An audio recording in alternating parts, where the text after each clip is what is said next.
The story begins in a very busy village where many people are out on the streets and commerce is always active. In a bar, someone slams a glass of liquor down onto the table with full force. Then the boy asks everyone to drink, saying he passed the Apply Academy and wants everyone to celebrate with him tonight. While drinking, he accidentally bumps his elbow to the person next to him because he's so cheerful. Irritated, he tells the person to move and sit farther away, bragging and asking if they don't know his status. Seeing all this commotion, another boy approaches, trying to calm the situation down, telling him to leave the person alone. Continuing the party, the boy calms down and says he'll let it slide for today because he's in such a good mood. While everyone is celebrating inside the bar, someone mentions a hero festival, catching the attention of a masked person. Very excited, the drunk starts talking about the chosen hero, Kyle, and within this group, there's the divine archer, Lemia, and the saint, Sarah. And lastly, their leader, Kyle, an extremely skilled warrior, although the boy wonders if there wasn't another member in the group. Then someone mentions that the other member was the mage named Renal von Trias. They comment that Renal doesn't do anything because he's in hair and only handles small problems,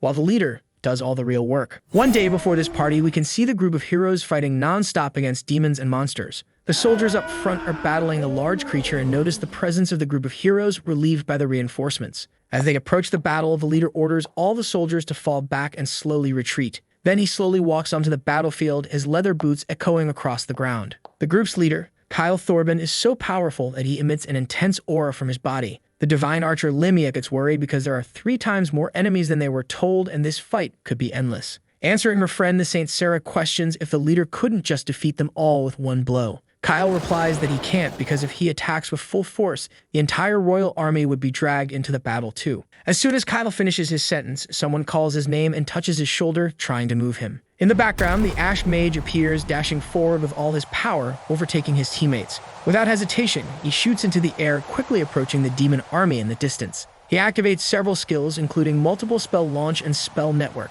The girls wonder if Renal has already defeated the demons behind them, with Sarah stating that he's late. All this irritates the commander, who watches the scene with a serious expression, without saying a word. While in the air, the white-haired boy activates another spell, emanating a blue electric aura as he charges toward the enemies. Renal is so powerful that several runes appear in the air and on the ground beneath the demon army, preparing to activate his capture skill. After activating the spell, he starts running, energized by the runes following him and boosting his power, preparing for the final attack. After running for a few minutes, he extends his hands, which shine with blue electric lightning, and releases all his energy to finish the magic. In the background, the soldiers watch the huge explosion in the battle arena and comment that they expected nothing less from Kyle. Even with the entire army defeated, a very strong man wearing a skull mask remains alive. However, without any fear and fully aware of his own power, the hero advances with his hand outstretched, ready to finish the fight. As the enemy approaches, he uses his hand crush ability, grabbing the skull's neck and using all of his strength to destroy it. With a strained expression, the boy unleashes his power without hesitation, determined to end the battle. Seeing all the destruction caused, the archer says that at least the man is useful, and the blonde retorts, saying it doesn't matter because he keeps meddling. Adding to that, she says she has never seen anyone use magic on the front lines like that and wonders what part of being a mage this is. Then, looking at the leader, the blonde asks if he also finds the boy disgusting. To finish off the enemies, the boy clasps his hands together and uses a chain magic, pouring all his mana and aura into it. Placing his hands on the ground, he activates the magic, causing a rune to appear, exuding a blue electric energy. Seeing all of this, the warrior draws his sword and approaches the battle, getting very irritated with his friend's behavior. The enemy skeleton continues to be attacked by lightning, unable to move or counterattack. Seeing his ally approaching, the protagonist shouts, frightened because he wasn't supposed to do that, disrupting the process. Wanting to take all the glory, the commander jumps, shouting, preparing a powerful attack with his sword toward the boss. A day passes and the team of heroes is now in the city, while everyone celebrates the victory, shouting Kyle's name and forgetting about the MC. All of this deeply irritates the MC, who did all the work and was ignored, while his leader took all the glory without doing anything. Feeling embarrassed because no one recognizes him and everyone congratulates Kyle, the boy puts on his hood to hide from the crowd.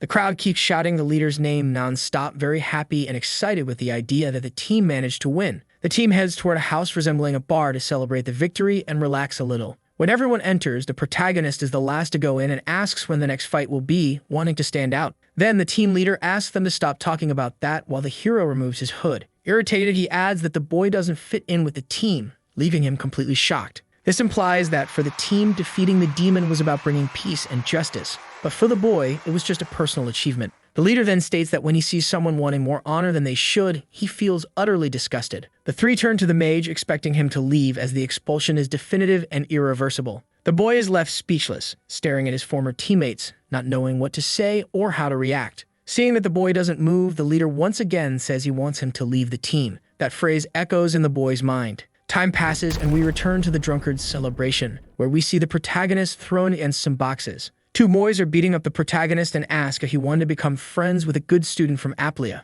The masked boy, very depressed, speaks in a low voice that they always say it's his fault. He adds that everyone claims he always messes things up and that the team had to clean up after him. They also say that the boy only cared about his own goals and the efficiency of the mission, ignoring the rest. The Drunkard prepares a magic spell, saying he'll wake him up with it. But his friend asks if they can really use magic on a civilian. Depressed, the protagonist kneels down and continues saying that even though there were days he really went overboard, this was no way to treat him. He starts approaching the two drunkards while remembering all the times he saved the team and the entire city and yet was ignored. Preparing a blue fire magic, the boy asks if defeating the Black Dragon, one of the four sacred kings, is something small. Then he recalls a memory where he was fighting enemies and his leader started running away in fear while he kept advancing. He states that they were the ones who ran away with their tails between their legs when they encountered the Demon King. He remembers how he was left alone to face the Demon King's army, having to use all of his strength without any help. Reviewing memories, he gets angry, emanating blue magic, saying he was the one who had to sacrifice half of his life so his team could escape. He adds that his team was always looking for easy fights, but in reality, they were just tired of watching him trying to defeat the Demon Lord.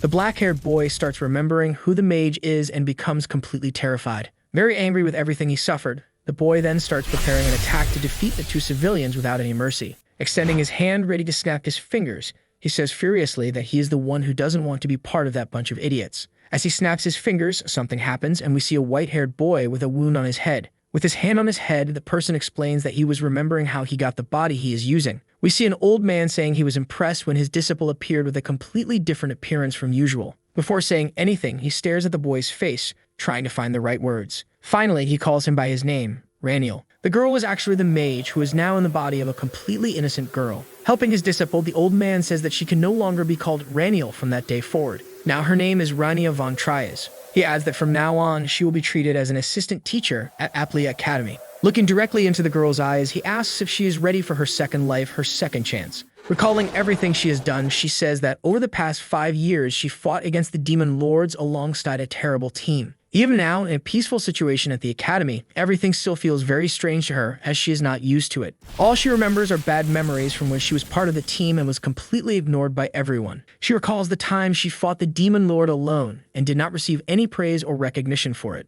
But now, trying to leave the past behind, Rania says to forget about all of that and asks if there is anything she needs to prepare for the future. Then she concludes that this is enough after all. She finally left that team and became a teacher's assistant at the academy. It is late afternoon in a forest, and as birds begin to fly away, a person screams desperately. Animals approach a man standing in front of a broken cart as he shouts for them to go away. This species of wolf mixed with demon roars with all its strength, preparing to attack the enemy. Desperate, seeing that he was about to be attacked, the man raises his hand to his face to try to lessen the pain of the strike. However, before he could be attacked, someone defeats the animals, splattering liquid all over the area. The man is completely astonished as he was saved by someone and will be able to live another day. While the masked figure activates magic to scare off the other animals, the merchant, very curious, asks who his savior was. The animals continue advancing as the girl protects the merchant, saying her name is Renal, the Mage of Ashes. Using all of her speed, before the beasts can get closer, she prepares her magic with blue runes. The magic is strong enough to throw all of them far away, sending them flying with full force. Renal then explains that she managed to escape the demon in the past by making a pact with the stars. Many demon wolves are thrown into the air, left completely suspended and unable to attack the merchant. However, one of the beasts manages to stay grounded, using all the strength of its paws to hold onto the soil and avoid being thrown away. The protagonist is emanating blue magic as more and more beasts approach. But she is not intimidated at all, for she knows her powers and how strong she truly is. As a wolf rushes at her with full speed, the girl explains that the pact came with a price to be paid. Planting her foot firmly on the ground to avoid being thrown backward, while using magic, the girl prepares to defeat them all. Just one blast of her magic is enough to launch all the wolves into the air once again, defeating some and severely injuring others. The magic is so powerful that the blue explosion can even be seen beyond the trees. Then the girl explains that the pact had negative effects. Now she can no longer run away from the demon lord. Meanwhile, a large wolf survives and prepares to attack. In a surprise move, it charges, aiming a powerful bite with its sharp teeth toward the mage's back, planning to defeat her. With all of her speed, the girl manages to dodge, making the enemy miss the bite and charge against the wind. She cannot escape from the demon lord because his curse remains in her heart. Meanwhile, the beast flies forward, smashing its head against the ground. After falling and hitting its head, it becomes very angry, thinking of defeating the girl. However, the girl is very powerful and points a finger that emits blue runes, preparing to defeat the creature. Because of the curse, she could no longer go on adventures, and so she unleashes a lightning magic at the creature's head, defeating it. The magic is powerful enough to completely destroy the enemy's body and send the other corpses flying even farther. Turning to the person she saved, the girl, after finishing the battle, asks if the man is alright. Holding the hand of the savior as he gets up, the man thanks her profusely and asks to at least know her name. The girl is still not used to it, says that her name is Rani, almost slipping and saying the wrong name. She then adds that this part of the path is dangerous and that one must be careful around there. The man thanks her once again, saying that he had almost forgotten that detail. Putting her mask back on, the girl heads off into the distance, saying that she is leaving the battlefield. After some time, the story shifts to a house secluded in the middle of the forest, surrounded by several lush flowers. Approaching the house, the girl, now holding a wooden staff, says it has been a long time since she visited that place.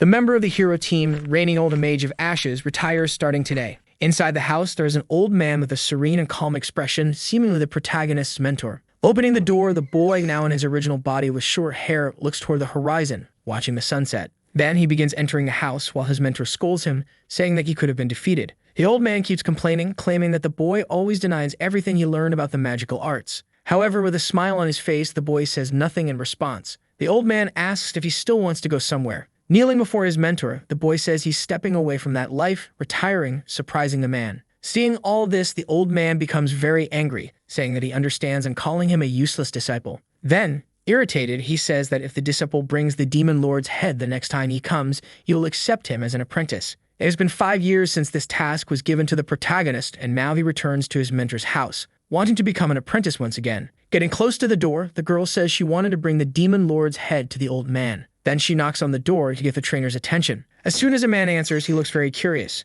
asking who the person in front of him is, as he had never seen her before. Removing her mask, the girl becomes very embarrassed because she is not who her master remembers. Then smiling, she says she is back, but now she has a feminine appearance. This unsettles the old man, who is left speechless, not knowing what to say. The man is very smart and realizes that the girl is actually the Mage of Ashes, Renal, and says that he understands what happened. Feeling disappointed, he says he would have stopped his disciple if he had known he would end up like this, frightening the girl. In truth, the old man did not understand anything and starts crying, asking if the girl came to deliver the last words of his disciple. He adds that he was filled with pride when he saw his disciple achieving victories alone, and became even happier when he heard that he defeated the Black Dragon. Completely uncomfortable, the girl asks for a chance to speak, finally trying to explain what happened. Then, with a nervous smile, she says that, in fact, her name is still Renal, and that she is no longer the boy she used to be. To prove she isn't lying, she energizes her staff with magic. The old man, who looks like Jesus, is completely astonished, realizing that the person in front of him is truly his apprentice.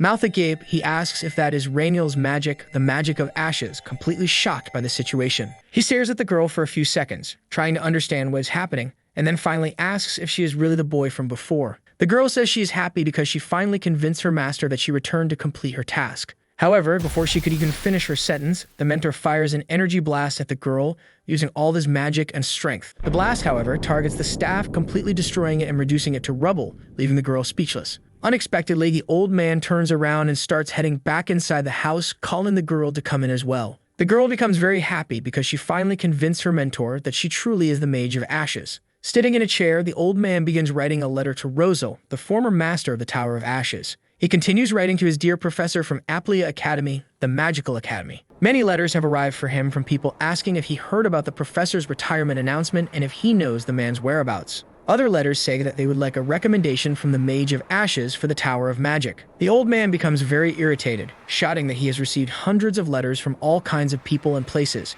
With piles of letters on the table, he asks angrily if there is another idiot besides the girl who decided to announce their retirement out of nowhere. He adds that he thought his disciple had been defeated a long time ago, since he was never contacted again and only received these letters. Then he asks the girl to bring all the letters because he's going to burn them. Finally, one letter remains, a letter from the headmaster of Aplia Academy, Aaron Van Tieren, and the old man says not to burn it because this one is normal. In the letter, the headmaster writes once again to his dear friend Rosal Van Trias. He says that summer has begun at Aplia Academy and that there is a strong will to learn. He asks how the preparations for the semester are going, saying that he is writing not as a headmaster, but as a friend. He continues by asking if the mentor knows the whereabouts of the disciple, the Mage of Ashes. He finishes by stating that the freshmen have talent to lead during these difficult times and that the teachers are becoming nervous. Finally, he asks where the disciple is. While holding all the letters, the old man orders them to be burned mercilessly. Activating magic with blue fire, the girl asks if he's sure about what he's going to do. As the letters burn, she questions if this won't cause any problems.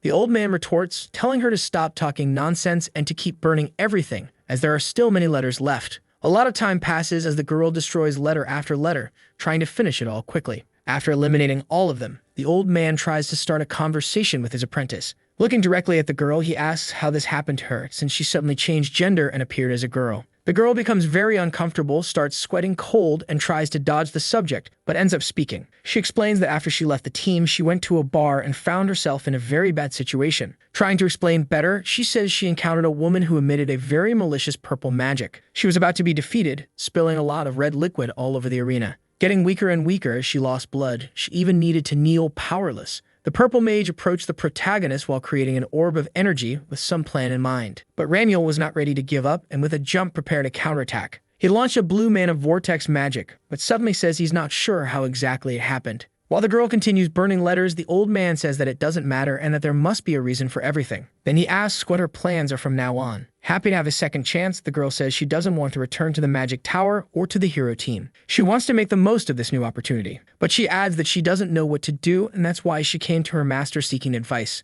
The headmaster's letter from Aplia Academy catches her attention and she stares at the runes thoughtfully. The old man approaches silently, scratches his beard, and reflects along with the girl. Then he asks if she has considered anything yet. After a moment, he adds, if the girl has thought about doing a favor for an old friend of his. The scene then shifts to the great towers of the Magic Academy. Finally, the old man asks if the girl would consider doing a favor for the Royal Academy of Aplia and going there. The story begins at the Magic Academy as someone says they have a good candidate for a new teacher at the school. This makes the headmaster very excited, asking if it's true while smiling broadly. Trying to convince the man, the old man says he is telling the truth and is speaking of one of the best candidates in the imperial capital. Leaving Aaron very surprised because he is sure they are talking about the Mage of Ashes, becoming completely anxious to finally meet him. Without wasting time, the man opens the drawer and tells them to quickly get the contract. As soon as he opens the drawer, the old man shatters expectations by saying that actually it's his newly adopted daughter, making the headmaster stop, astonished. He adds that the girl's abilities are reliable and very strong, making the professor ask about the Mage of Ashes he had been expecting so much.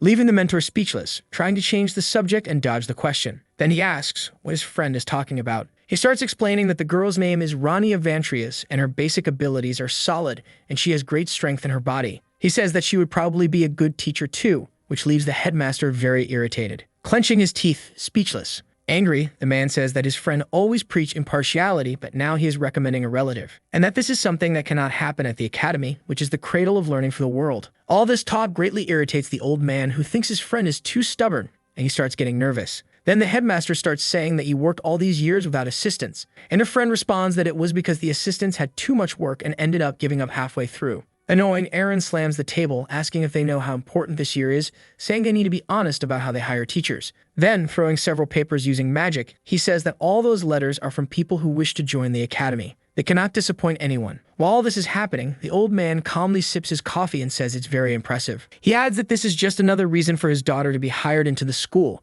which greatly irritates the headmaster. Some time passes, and the girl is seen opening the door to a place full of scientific instruments. Actually, the place she is in is the Royal Library, where several students are studying magical arts. Walking through the corridors, the girl says that it has been 6 years since she was here, and that she only came because her master sent her. Another girl starts walking in the opposite direction, wearing soft and silent red leather slippers. A memory of her mentor speaking appears in the girl's mind, and in it, he says that she will soon become a teacher's assistant. This leaves the girl very sad, as she has nothing to do there and had already finished reading all the school's books a long time ago. So all that remains is boredom. She starts walking, since as long as she's there, she shouldn't waste time and must make the most of the months she'll spend at the school. Then something catches the girl's attention and she turns around, trying to see who is making the noise. A boy is conducting experiments, but it seems it's not working, because he starts complaining that the mana is not floating. It becomes clear that he is writing runes, but it is not working, because he complains that the mana from the pen won't flow. But this wasn't an isolated event, as other people also started complaining that the mana suddenly stopped floating. A student says there is only one reason for mana to stop and asks the others if it's their first time in this library. Very confused, the girl starts wondering why the mana isn't flowing, but she continues on because she cannot interfere. While walking, someone taps the MC's shoulder and explains that the only reason mana stops working is the presence of the princess. The name of the fourth princess is Lady Ayla, and she is currently at the royal library. The two girls kneel down to pick up the fallen books while the protagonist apologizes. Then she picks up the papers that have fallen to the ground, written with some strange runes. And this catches the protagonist's attention, making her break out in a cold sweat as she looks directly at the girl. In fact, the girl in front of her is the fourth princess, a star loved even by the other stars. We return to the headmaster's office as he comments that someone like the princess wants to enter the academy. The old man responds that he heard they had been receiving news about the war situation. He then starts reading the girl's record to find out if she is a good student and whether it is worth letting her into the school. The headmaster explains that the frontline warriors were defeated again, and this happened because of the withdrawal of the Mage of Ashes. Thanks to all this, the princess had to start reading the circuit diagram. Finally, the headmaster asks where exactly is the disciple of his friend. While gathering the books very skillfully, the protagonist notices that the person in front of her is without a doubt the fourth princess, Ayla. She then remembers that this was the same girl who always asked to be taught every time the MC entered the library 6 years ago. And she reflects on how much the girl has grown since then, becoming a woman. Looking ahead, the princess seems confused and wears a very serious expression, saying nothing as she waits for the girl to return her books. She then asks if the white-haired girl is a mage because of her robe, and the girl replies that she is. The girl says that it's useless because they keep adding more incompetent mages to the academy. She then reflects that there are no mages who solve problems or analyze circuit structures. Everyone is useless except for the Mage of Ashes. And then she asks aloud how many people were sacrificed because of mages like that. She then asks the girl in front of her if she understands what it really means to be a true mage, since she calls herself one. She quickly corrects herself, apologizing for being so bothersome and thanking the girl for picking up the materials that fell. However, one paper was left on the floor, prompting the protagonist to pick it up and call the girl's attention, telling her to take it. She extends her hand with the paper,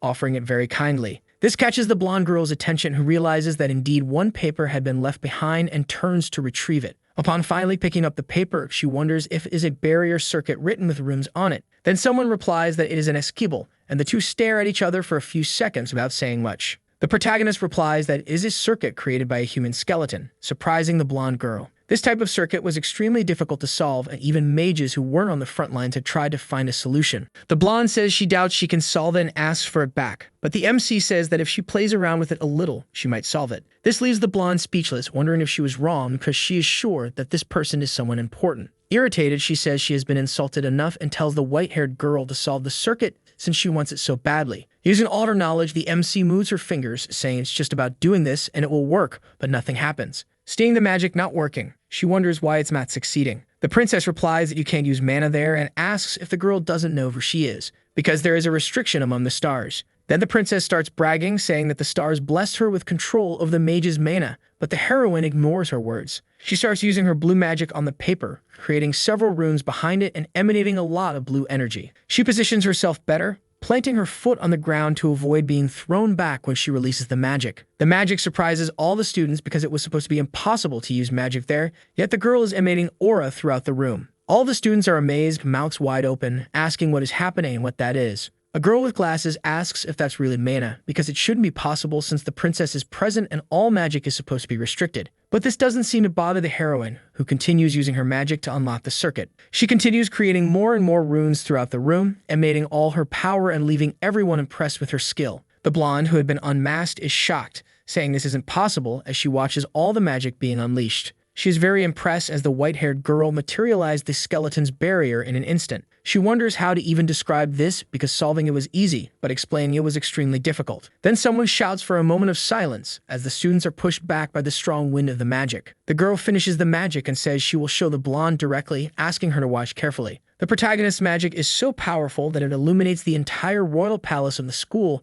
visible from all places. Back at the house, the girl asks if he heard anything, but the mentor says no, because his friend is stubborn. Coughing a little, the mentor explains that his friend has strong feelings for the academy. Then sadly, the protagonist says that maybe being a teacher's assistant is no longer an option and asks what she should do if she fails. While the man tells her not to worry because they will find another way, 3 people approach the secluded house among the trees. As the two talk, someone knocks on the door, interrupting everything and calling for the professor, asking if he is home. However, without even waiting for an answer, the person already starts opening the door rudely. They meet, and the mentor asks if the man in front of him is the royal escort Mr. Harville, asking what brings him there. The man asks if the little girl Rania is at home, and the old man responds that yes, his daughter is home. Then, pulling out a golden chest full of gold and a set of clothes inside, the man says he has something to deliver to her. He approaches the girl and says these are gifts from the fourth princess, Ayla. This leaves the white-haired girl completely stunned, as she didn't expect a gift from the fourth princess, Ayla. The man says that it is to congratulate her for becoming a teacher's assistant at the academy.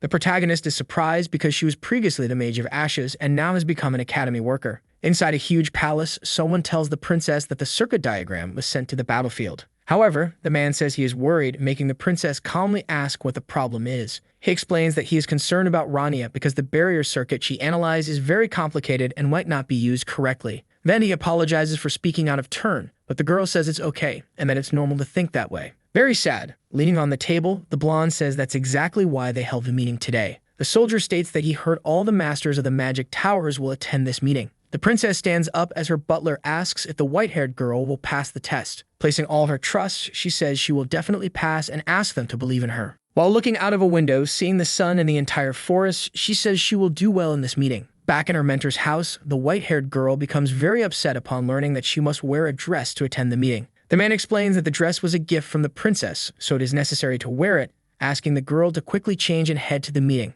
The girl asks about the information that all the masters will be gathering at the magic tower. The old man responds that yes, it seems all of them are considering attending. He says the masters heard that there is a new student associated with the magic towers and will likely want to test her. Even so, since the princess will be present, it is best to dress as beautifully as possible to impress whoever is there. After a few minutes, the girl puts on the required outfit, looking formal, like a teacher. Then she reflects that above all, it is the same outfit that was given to her as a gift when she was teaching the princess at the royal library. She begins to reflect on the princess and everything surrounding her, pausing for a few seconds, thinking to herself. Then she imagines that maybe the princess has several outfits in the same style and distributes them around, feeling a little disappointed. The pink trees make the surroundings much more beautiful and lovely wherever they pass. The mentor and his adopted daughter head toward their destination, full of hope that everything will go well. Sitting on a very comfortable chair, someone comments that a man named White seems very nervous. In truth, this man is the master of the Black Magic Tower, and he says he cannot blame his friend because the people from the Gray Magic Tower are coming. So trying to break the ice because his friends are very nervous, he says that all this talking is making him anxious.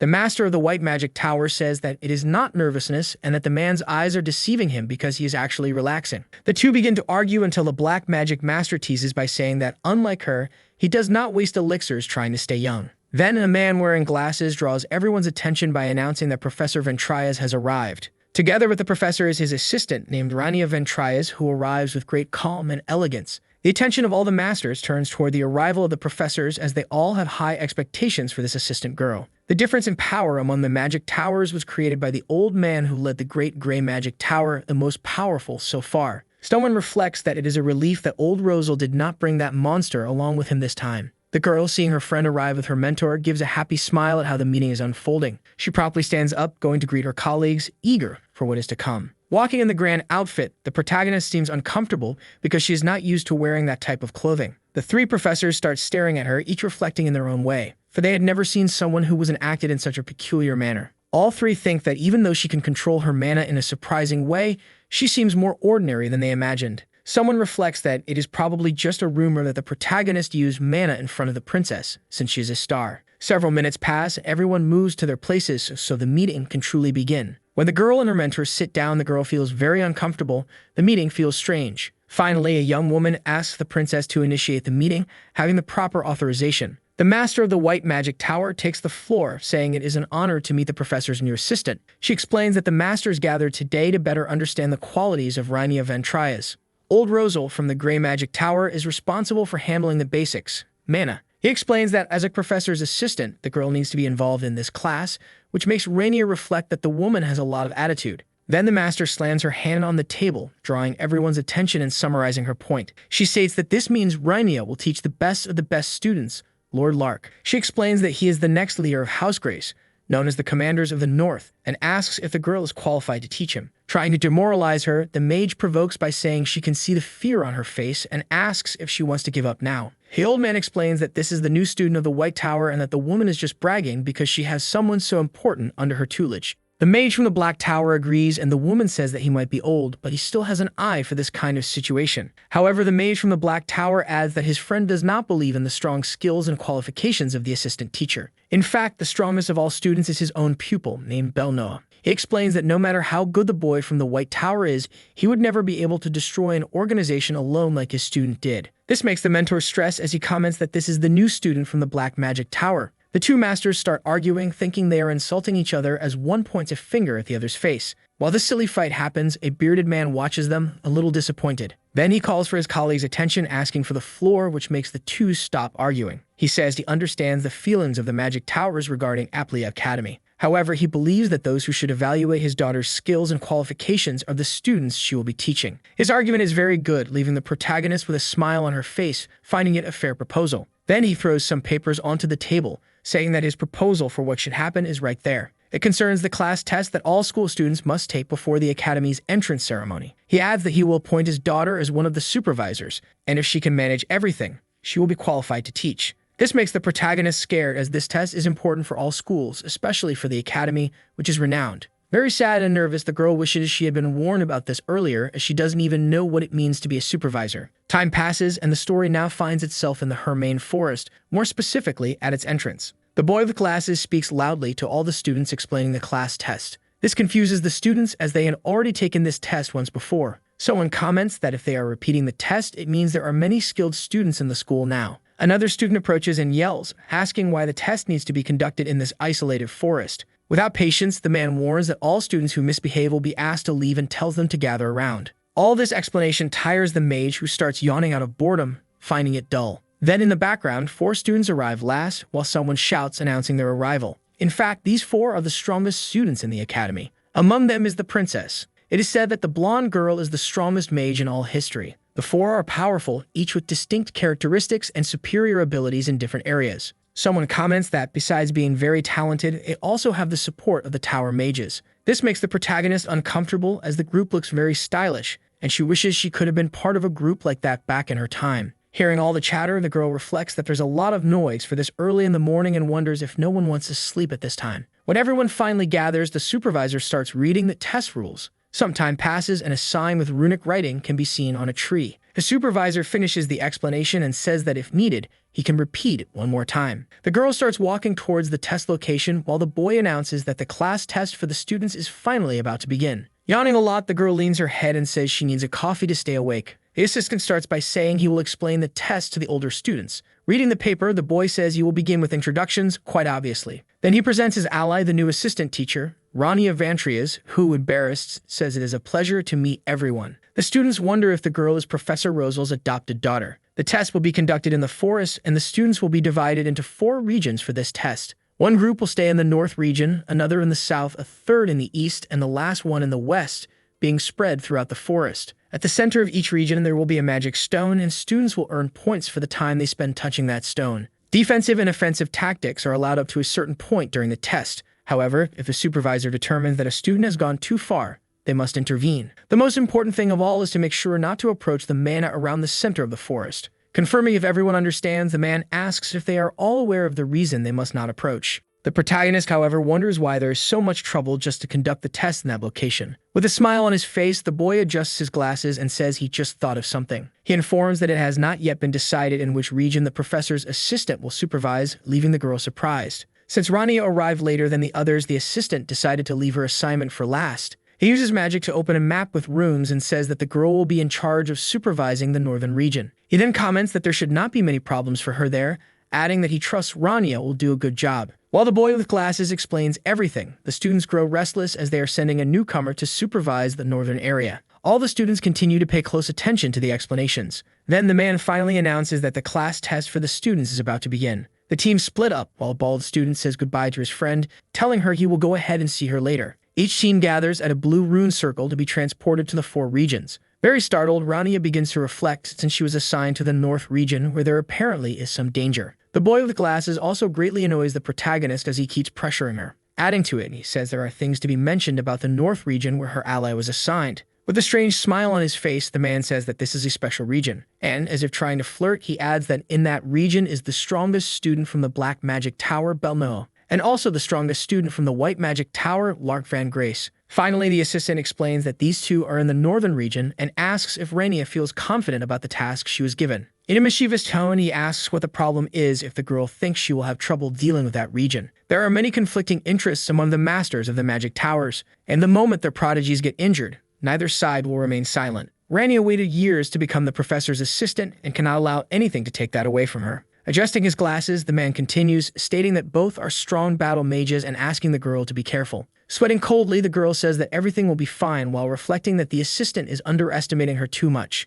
As she watches the students step into the ruins to be transported to their regions, the protagonist realizes that this place is full of weirdos. In the background, hidden from view, the boy with glasses begins to laugh maliciously, as if he has a plan in mind. Inside the Black Magic Palace, someone informs the magic director that the test has just started. Sitting in his chair, the Black Magic Director begins to reflect, anxiously awaiting the test results. In truth, he is holding the heroine's profile in his hands, reading it from beginning to end. While saying that he intended to wait for the test results, he got distracted by something strange. Suddenly, Rania Ventrias became the supervisor for the best student of black magic. Thinking he was the only one to notice, the Black Magic Master recalls that his tower conducted research on people capable of storing spells in their bodies. However, despite all this, he cannot realize something important. Even with all the research his tower has conducted, he cannot determine how many spells the girl has in her body. And even a mage as powerful as he is could not decipher such ancient circuits. Then he returns to his senses and relaxes, saying that for now he will simply enjoy the class test. Regardless of what happens, nothing should interfere with the test results.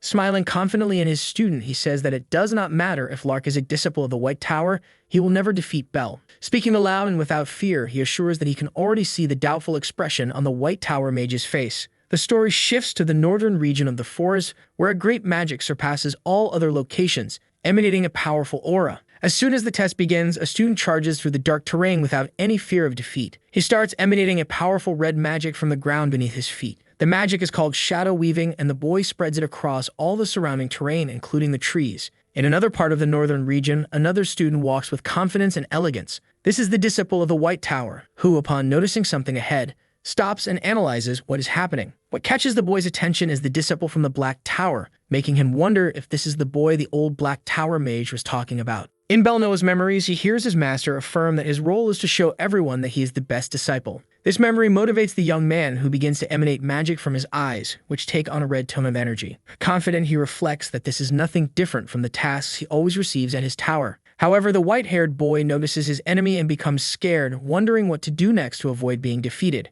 He pulls a sledgehammer from his cloak and shouts for his opponent not to hide, because warriors do not hide. Hearing this, the boy from the Black Tower charges at his rival at full speed, emanating magic. Using his strength, Belnoa launches a burst of red mana toward his enemy, intending to defeat him in a single blow. The disciple from the White Tower, however, is also well-trained and throws his sledgehammer and axe at his rival. The axe is strong enough to cut part of the red energy blast in half, blocking it for a few seconds and preventing it from hitting anyone. This impresses the young man, who watches the axe while thinking about which magic he will cast next to finally triumph in that battle. Then he decides to cast red magic onto the blade of the axe or throw it far away, avoiding being hit and defeated in a single strike. This whole situation seems to tire him, and he struggles to dodge his rival's attack. He tries to steady himself on the ground after dodging, stating that this was harder than he had imagined. Suddenly, he looks toward where his opponent should be and realizes that he has disappeared, wondering what happened to his enemy. But suddenly, something catches Belnoa's attention. From atop the trees, the boy observes but does not have time to react. He looks up and sees his enemy descending at full speed from the trees, reflecting that he truly looks like a battle mage.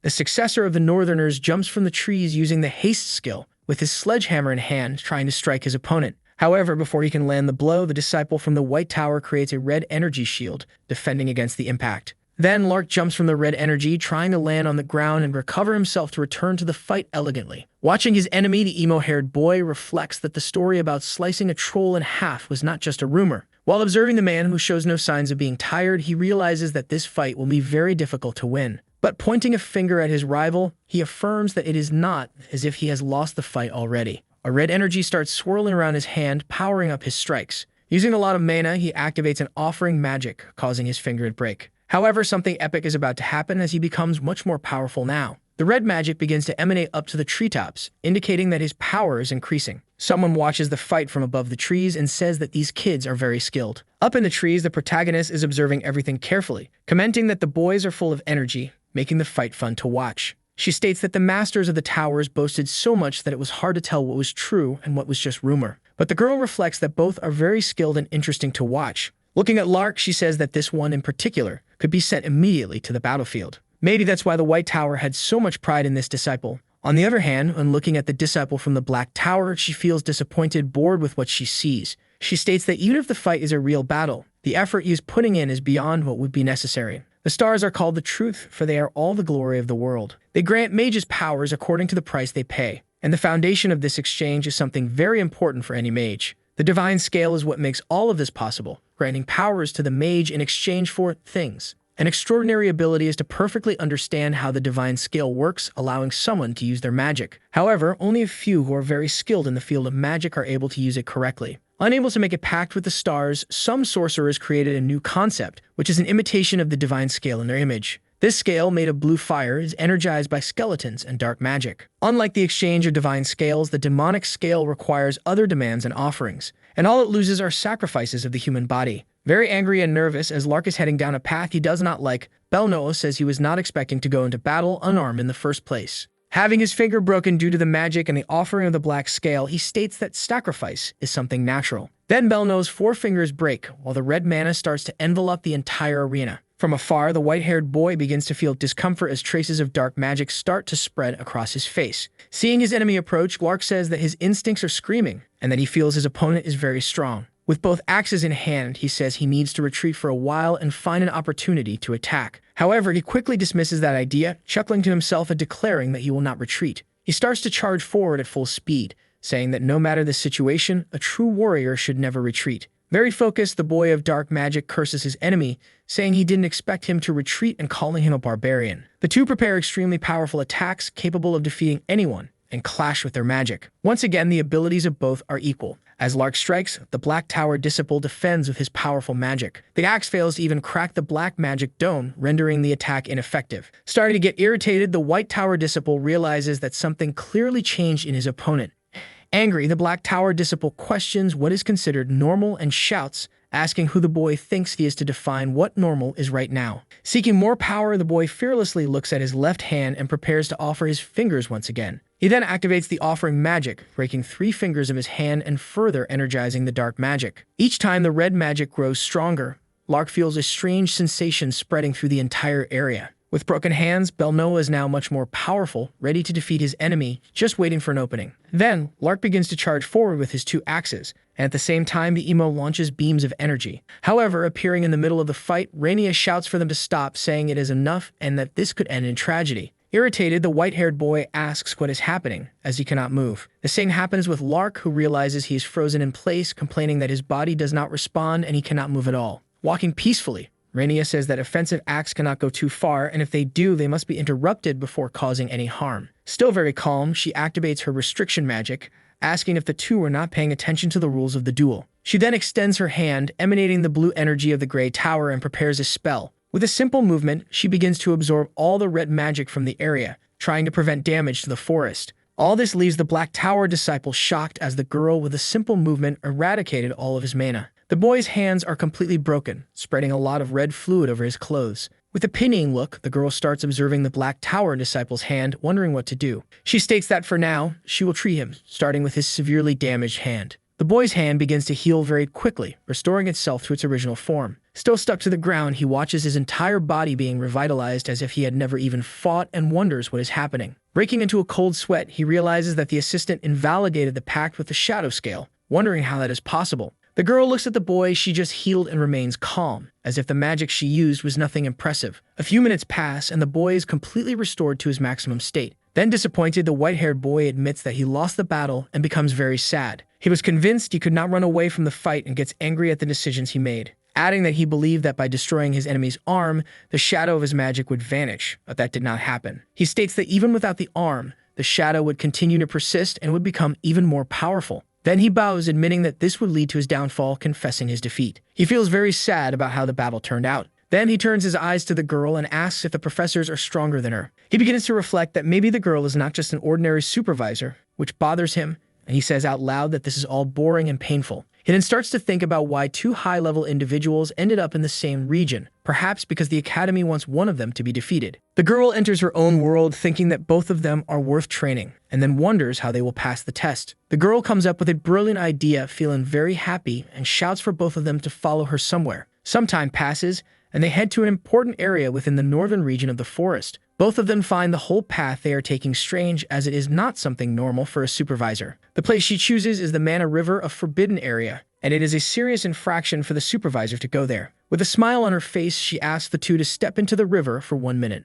She adds that if the emo boy can withstand 1 minute in the water, she will pretend nothing happened when he used dark magic. And the same goes for Lark. If he endures 1 minute in the river, she will ask Professor Roselle to place him in the upper ranks. Sweating nervously and shrewdly, the emo boy asks the girl if her pride won't stop her from doing the opposite. Legends say that those who approach the Mana River will have their blood vessels explode, but in reality, that is just a rumor. At most, what can happen is that the vessels get damaged, the lungs fill with fluid, and there is a small chance of going to heaven. The two wonder if they should enter, and both admit they don't know, as they are nervous about what might happen. Then the disciple of the Black Tower decides that he will do it and enter the river, as the girl requested. This encourages the white-haired boy, who says that if his rival is going to do it, he will too, affirming that a warrior of the North cannot accept defeat. Irritated, Belle reflects that it doesn't mean he should accept being surpassed, but he ignores this thought. Calmly, the girl approaches the riverbank and says that the two should start stepping in. The first to put his foot in is Lark, who initially feels nothing. He becomes curious, thinking it is easier than he expected, and was thinking he would be defeated instantly.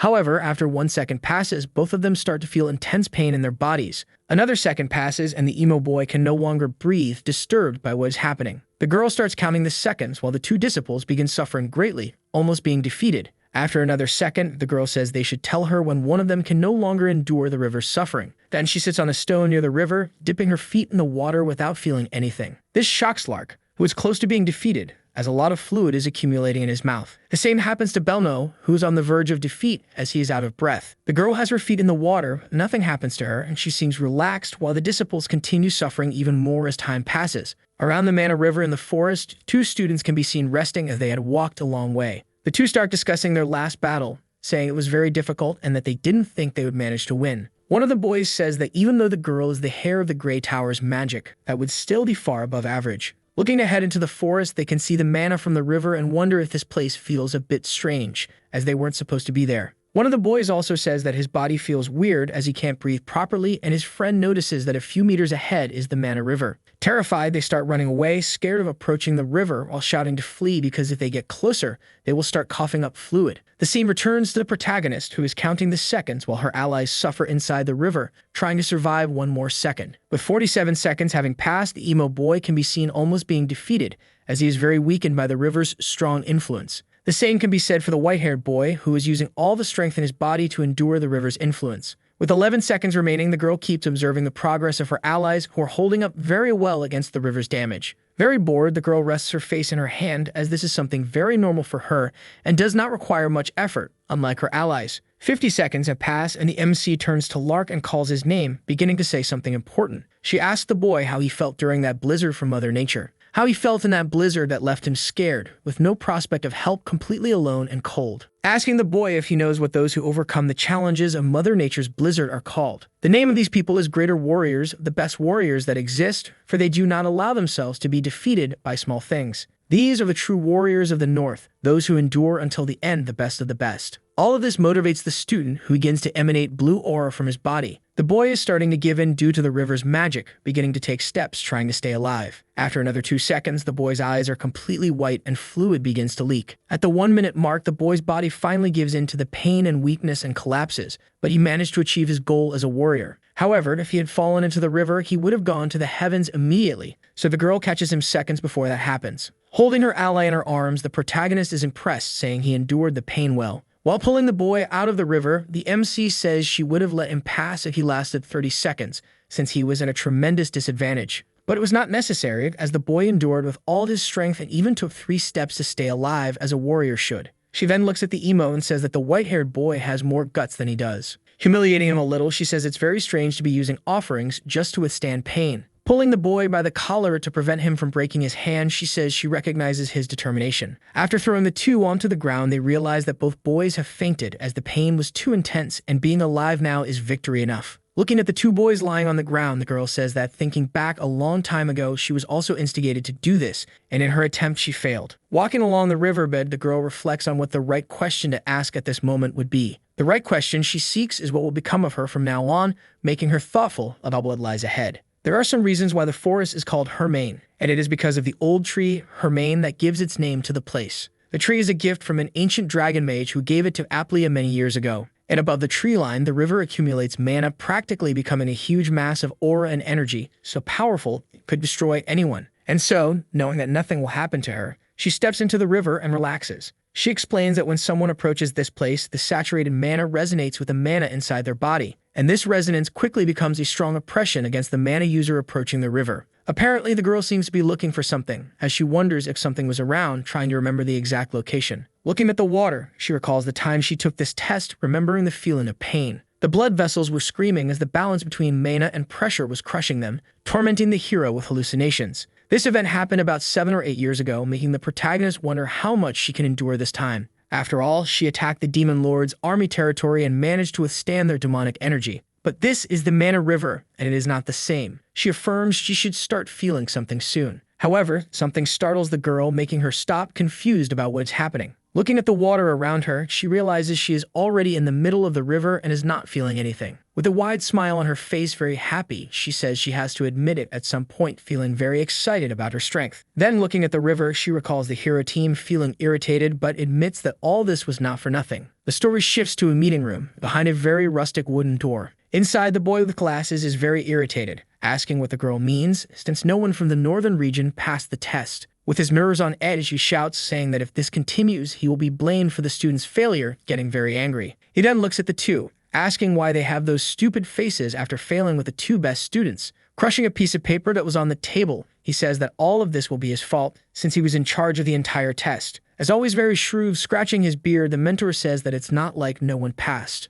The boy with glasses starts saying that the old man is taking sides because the girl is his daughter. But the old man interrupts him, asking if the boy has seen the grades. He begins saying that Lark van Grace shows great sense and excellent mental strength. And on the other hand, the emo boy from the Black Tower is excellent both in his understanding of sorcery and his combat skills. He says that both talents deserve an educational benefit, as both are excellent warriors. In addition to that, the old man asks if the two will be placed in the high-level class at the supervisor's request. Then, using magic, he shows the letter from the headmaster of Aplia Academy, confirming the information. He argues that the two were evaluated based on their abilities and not because of the influence of the White and Black Towers on their power. And because of that, both of them will enter the same class, leaving the boy with glasses very nervous, and the old man says this is all thanks to him. Feeling nervous and without any arguments, he gives a fake smile, saying yes, it's truly thanks to him. Standing up from the table and ending the meeting, the bearded man says they should end the conversation here and go their separate ways. Right away, the girl, surprised, says she is very curious about how the old man never gets tired of living like that all the time. Very proud, the mentor smiles, praising the girl, saying she did a good job supervising the class test for the first time. Feeling happy, the girl says it was quite interesting to watch them, as the two use magic in a way that reminds her of her own beginnings.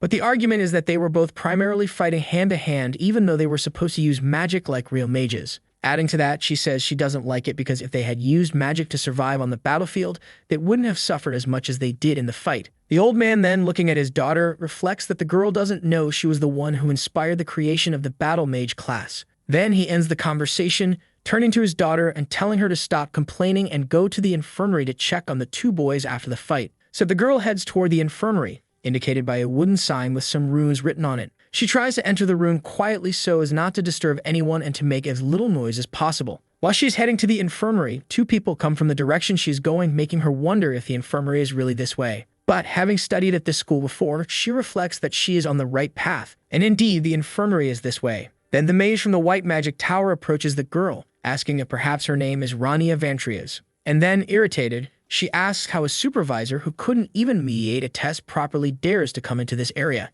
Getting closer, the head of the White Magic Tower says that the girl seems to be looking down on her a little. She says that even though this is an area of the academy, she is still a tower master and deserves basic courtesy from the girl. A bit irritated, she says that while walking through the corridors, she finds the protagonist acting like she owns the place and is the most important person around. With an evil smile, the woman, annoyed, says she has the right to enforce some etiquette on the people around her. Then she steps on the protagonist's foot, saying she is nothing more than a nameless mage who merely adopted the position of assistant teacher. She then starts insulting the girl heavily, leaving her very shocked by the selfish reaction of the mage in front of her. The man behind the white mage starts to get irritated by everything being said, thinking that the woman is really crazy. Very afraid of some retaliation, the man wonders if his friend doesn't know the concept that unknown enemies are dangerous. Trying to get his friend's attention, he shouts, asking her to give the girl a break and stop bothering her. However, it was too late, and the woman starts activating a lightning magic at her fingertips. As the mage brings her finger closer, trying to shock the protagonist, the man gets even more irritated because his friend is acting insane. The lightning gets closer to the protagonist, who shows no reaction. Knowing all her power and skill,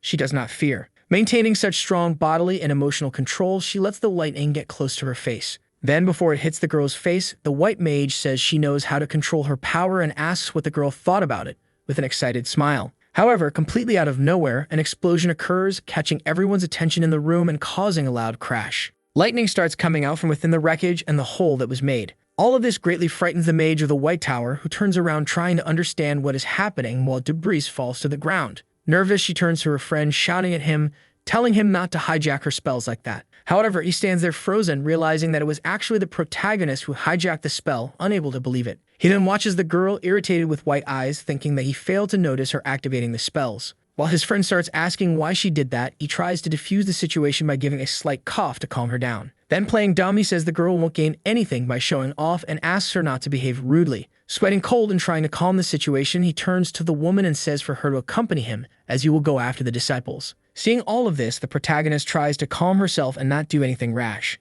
As they leave, the MC pays attention to their conversation and realizes they are discussing how to act around her. Feeling calmer afterward, the girl reflects that she was ready to take a punch or two, since she took the disciples to the Mana River, which was forbidden. But she complains out loud that they should have left the shoes alone. Seeing the mess she made by hijacking the white mage's magic, she says she overdid it and caused much more trouble than she should have. Some time passes at Aplia Academy, and it is a sunny and beautiful day. Inside the academy, it's possible to see a student walking somewhere. And as she walks, the students start getting surprised and scared when they see who it is. The person everyone is talking about is the pink-haired girl, who seems very intimidating and powerful. Her name is Leslie Eleanor, and she is the heir of the Grey Magic Tower, which is why she is so powerful. Sitting in her chair, she begins reflecting on the Mana River, which everyone is talking about. She gets lost in her thoughts from concentrating so much on the river. 2 days ago, during a class test, we see the girl manipulating the magic stone while 2 students watch her. Very scared, they say it might be better to give up and perhaps go to a different region because it's too difficult to get the stone here. Suddenly, the girl hears the sounds of the 2 talking and tries to concentrate to see and pinpoint exactly where they are. She then closes her eyes, activating her shared vision ability, focusing when using her magic. The activated magic allows the purple-haired girl to share vision with her bird.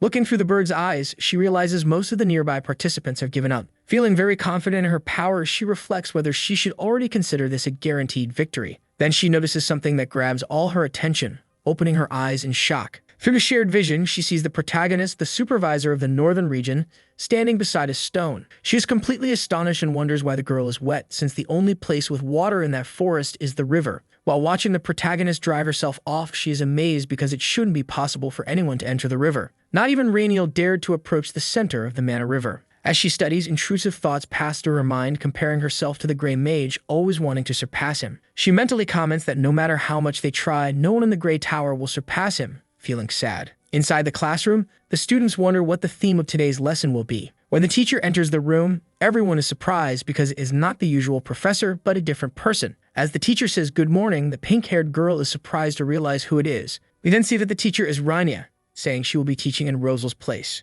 Introducing herself and saying she is happy to meet everyone, the class begins and all the students pay close attention to the lessons. Paying close attention to the class, the monster wonders if the teacher is the girl from the earlier rumors. With a smile on her face, the princess reflects that Professor Caesar said the girl was hired because of family connections. Finally, the northern hare wonders what is happening because the professor had never needed an assistant before. With a smile on her face, the girl feels a mix of nervousness and happiness as the classes begin. We then see a memory where the mentor asks his disciple to teach a class in his place as he is going to a magic meeting. Realizing that the assistant teacher is the girl who was bathing in the river, Leslie is left speechless. Handing out tasks to her students, the girl says she wants them to solve this challenge. Adjusting the papers, she says her students are free to ask questions or clear up any doubts. As soon as the papers are handed out, a student immediately raises their hand saying they have a question. The girl becomes curious since the class has just started but still agrees to hear the question. The person who asked was the purple-haired girl who asked for help with question number 30. The students in the back start gossiping, saying that only Rosal can solve that because question number 30 is about divine scale theory. Then she starts analyzing the question,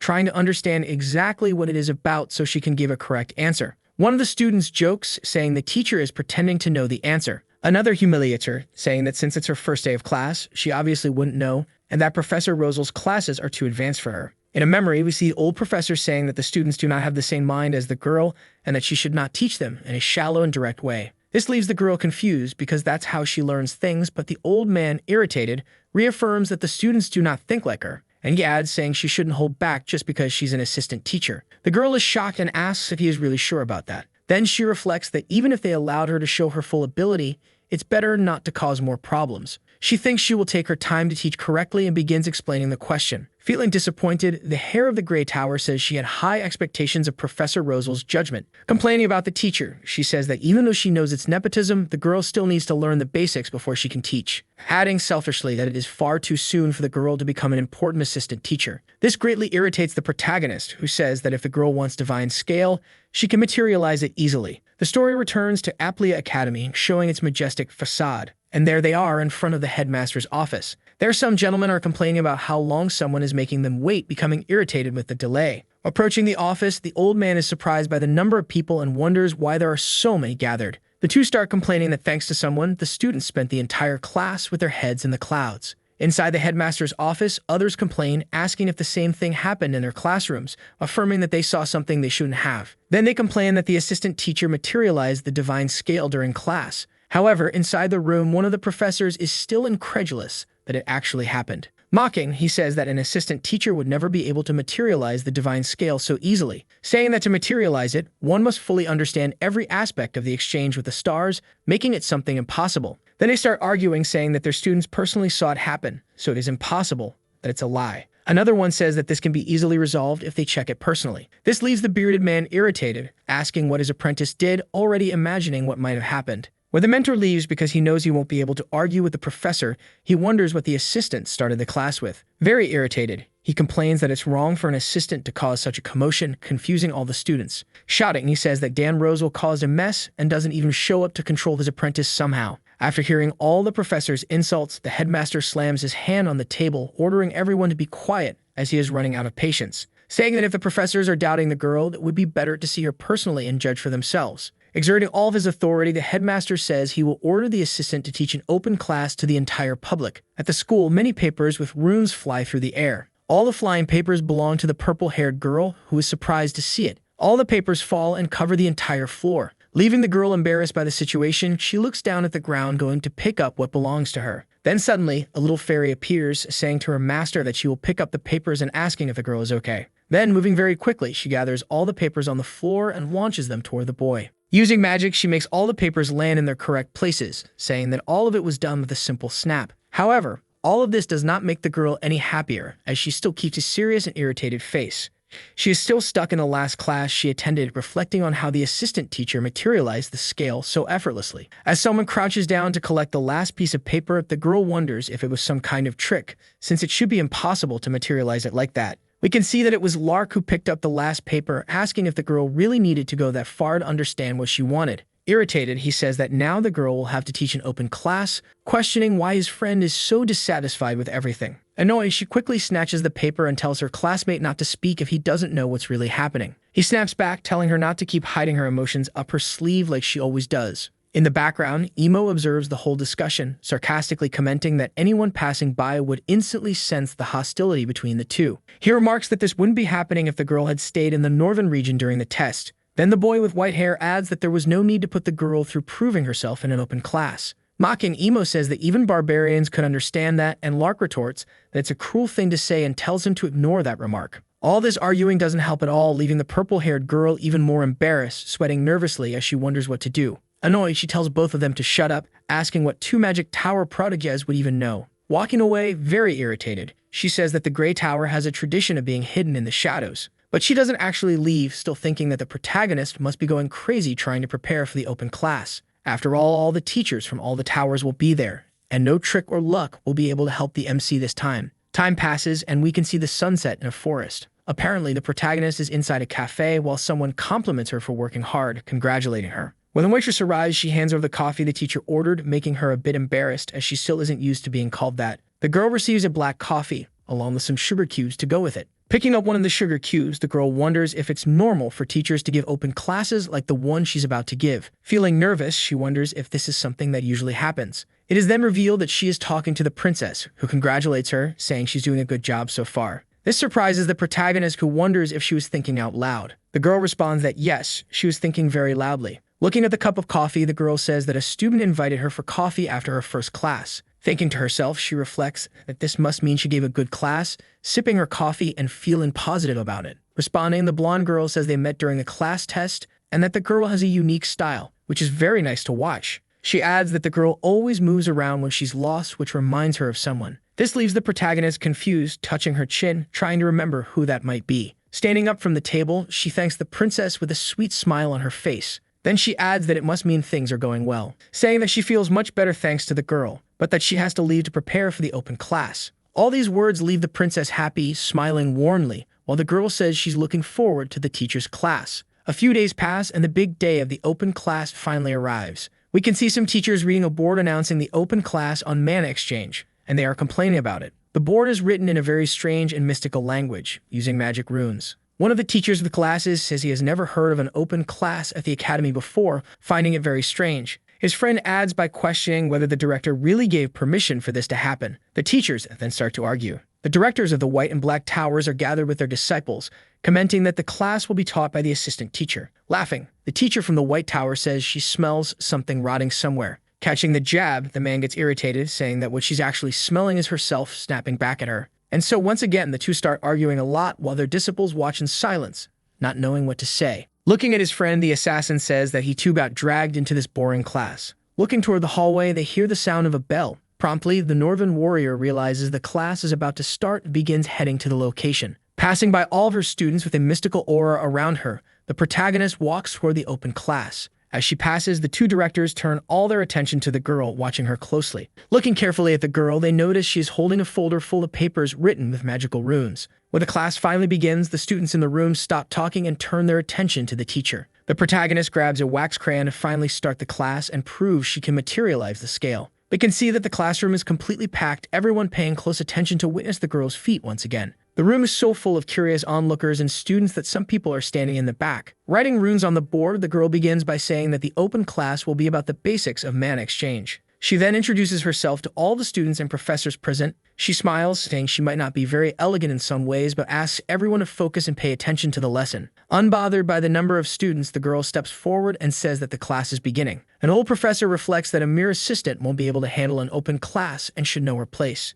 Then, surprisingly, the director of the White Tower states that the teaching assistant has the support of the director. She adds that, just like the true mages, she is curious to see how the lesson will unfold, as it surely can't be more than a game. The other professors are very attentive and curious to see what will happen inside the classroom. Preparing to teach, the girl takes a deep breath, relaxing beforehand. She then exhales all the air, her expression turning calm, ready for what is to come. For some reason, the girl begins reciting the basics, stating that there are only 3 steps to activating a spell. They expected more, but the girl is only reciting basic things even a child would know. But none of this will matter if the protagonist is truly strong, as knowing something and teaching it are very different. All the professors there have centuries of experience in magic and teaching, and a mere girl shouldn't be able to master such knowledge easily. However, surprising everyone and interrupting the old woman, the protagonist clasps her hands together and demonstrates a very powerful spell. With a simple movement, the girl manages to materialize the divine scale for everyone to see, leaving many professors astonished. Some, in disbelief, claim that this cannot be real. Very irritated, one of the professors says that using fake tricks in a classroom is vulgar. Annoyed, the old white-haired woman asks someone to move out of her way because she can't see the divine scale. Finally, everyone realizes that the girl wasn't lying. Before them stands the supreme spell to deal with the stars, the divine scale. The professors are left speechless, watching the magic float in the air. The protagonist begins explaining, saying she will demonstrate the first step in spell activation. Writing a rune in the air with her magic, she explains that this specifically is the creation of the circuits. A golden star of David forms in the center of the room. Combining her magic with the divine scale, the girl unleashes an explosion of colors and effects. One of the professors is amazed at the delicacy and majesty of what she is doing. He adds an admiration that is fascinating to think that such a delicate magic could be so perfect. Then, with blue fire emanating from her hands, the girl explains that the second step is paying the price. The blue fire dances in her palm as she says the price to be paid is mana. Placing the magic onto the scale's balance, she states that it must not be too much, nor too little. Observing what she is doing, she adds that the amount of mana must be perfect to balance the divine scale without dismantling it. Finally, she manages to activate the magic, triggering a mysterious effect on the divine scale. Then, snapping her fingers, the girl says that lastly, they must specify the direction of the spell. She activates the ignition magic, causing a huge fire explosion throughout the classroom. She observes, proud that her materialization works successfully. She adds that these are the 3 steps necessary for spell activation. Looking up at the burning flame, he is amazed at the teacher's ability. The purple-haired girl is also irritated as she did not expect the assistant teacher to succeed. Sweating coldly, the director of the White Tower is sure that her eyes are not deceiving her, becoming nervous upon seeing the magic. The surprise reveals that, subtle as it is, there are traces of star magic within that spell, meaning the girl can manipulate it as she wishes. When a person uses the same spell dozens or even hundreds of times, the starlight will reside within the spell. This is such a special phenomenon that even the very concept of magic becomes hidden at higher levels. As the fireball burns, drawing everyone's attention, the old woman calls this kind of magic extreme magic. Then, smiling, she says that this is enough, and that she knew from the start her friend wouldn't disappoint her. She reflects, confident that everyone present in that room is aware of the steps required to cast magic. Beginning to explain, the girl says that everyone is walking the path of magic, but questions why it is called that. Reading the lesson carefully, the woman says that, as the name suggests, it is a path meant to be walked. As they walk this path, they refine and improve their magic. Her childhood self reflects that she read every book she could get her hands on in order to improve and refine her magical style. Fighting enemy after enemy, the old woman reflects that they spend hours upon hours trying to prove themselves as true masters. Thus, the black-haired man says that this alone is enough to explain, recalling a memory of sitting around a pile of countless books, striving to become the master he is today. Then, looking at the blonde girl, he says that all of them leap into the unknown, studying without forgetting the foundations of the path they tread. Wrapping up the explanation, the protagonist, showing the divine scale engulfed in flames, says that this is the foundation of the entire path. The director of the Black Tower and his disciple are left speechless, completely stunned. The old woman and her disciple, who had been hoping the girl would fail or that it would turn out to be a cheap trick, were proven wrong. Furious, the old woman recites a phrase she thought the MC would say, loudly declaring that's exactly what she would have said. Realizing that this wasn't written in any of the textbooks makes her disciple sweat nervously as he watches the scene unfold. Slamming her hand down on the table with all of her strength, the old woman stands up, cursing the assistant teacher and claiming that this is supposed to be a third-level classroom. With all the commotion and seeing the scene his master is causing, Lark is surprised, asking if she's even okay. Completely irritated, the mage refuses to answer, losing her patience entirely. Finally giving in to the assistant teacher's ability, the woman starts clapping, even though she's still clearly annoyed. The future Northern warrior wonders what's happening and why his master is acting like this. He starts clapping too and stands up from his seat, surprising the students around him as he also begins to clap, encouraging others to join in. Today, the princess, very proud of her friend, also starts clapping, feeling truly happy with the lesson. However, Leslie is not surprised at all. In fact, she is irritated and does not clap, keeping a very serious expression. Then the protagonist watches as the whole room slowly starts clapping for her achievement of summoning and materializing the divine scale. She hadn't been expecting such a reaction, staying there wide-eyed, mouth open, not knowing what to say. Finally, she breathes, relaxes, and gives a proud smile, having proven to her students that what she did was real. Smiling, she says that these were the basic principles of mana exchange, and with that, she ends the open class. Inside Aplia Academy, some students are talking about the teacher. Walking through the corridors, 2 girls comment that the assistant teacher, Rana, is splendid. As the protagonist walks down the hallways, students say they should have attended the class and that the divine scale she created was perfect. However, some other skeptical students laugh, saying it's just a rumor.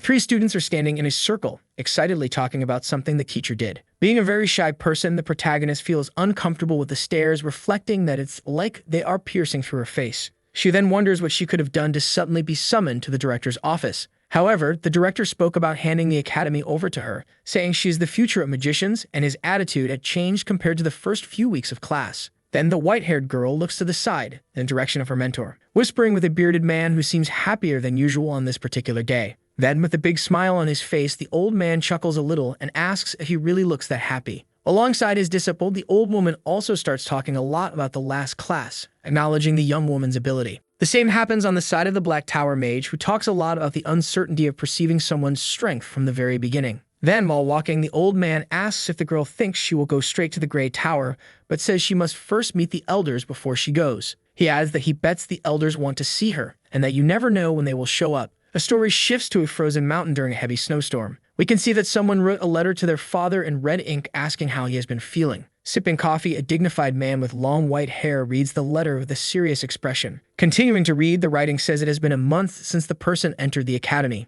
and that, day by day, they realize how much there still is to learn in this magical world. And then, looking at a board full of runes and magical writings, he reinforces his point. It is revealed that Lark is the man who wrote the letter, finishing it by saying that learning in this world is incredibly difficult. Watching his teacher teach a different type of magic in the classroom, he adds that fitting in and learning is really very hard. He says he doesn't understand a single thing they talk about inside the academy because everything is too complex. Feeling dizzy while trying to learn from his teacher's lessons, he says he is unable to learn absolutely anything. But something in this school helps him understand little by little each day. Looking around at his fellow students, all lying down exhausted, he says what helps him is knowing he is not alone in this. He then adds that the path to learning magic is long, arduous, and difficult. Suddenly, someone drops a book onto a pile, making a loud noise. The person who dropped the book is the protagonist, raising her hand to her head, saying this is bad and wondering when things got this messy.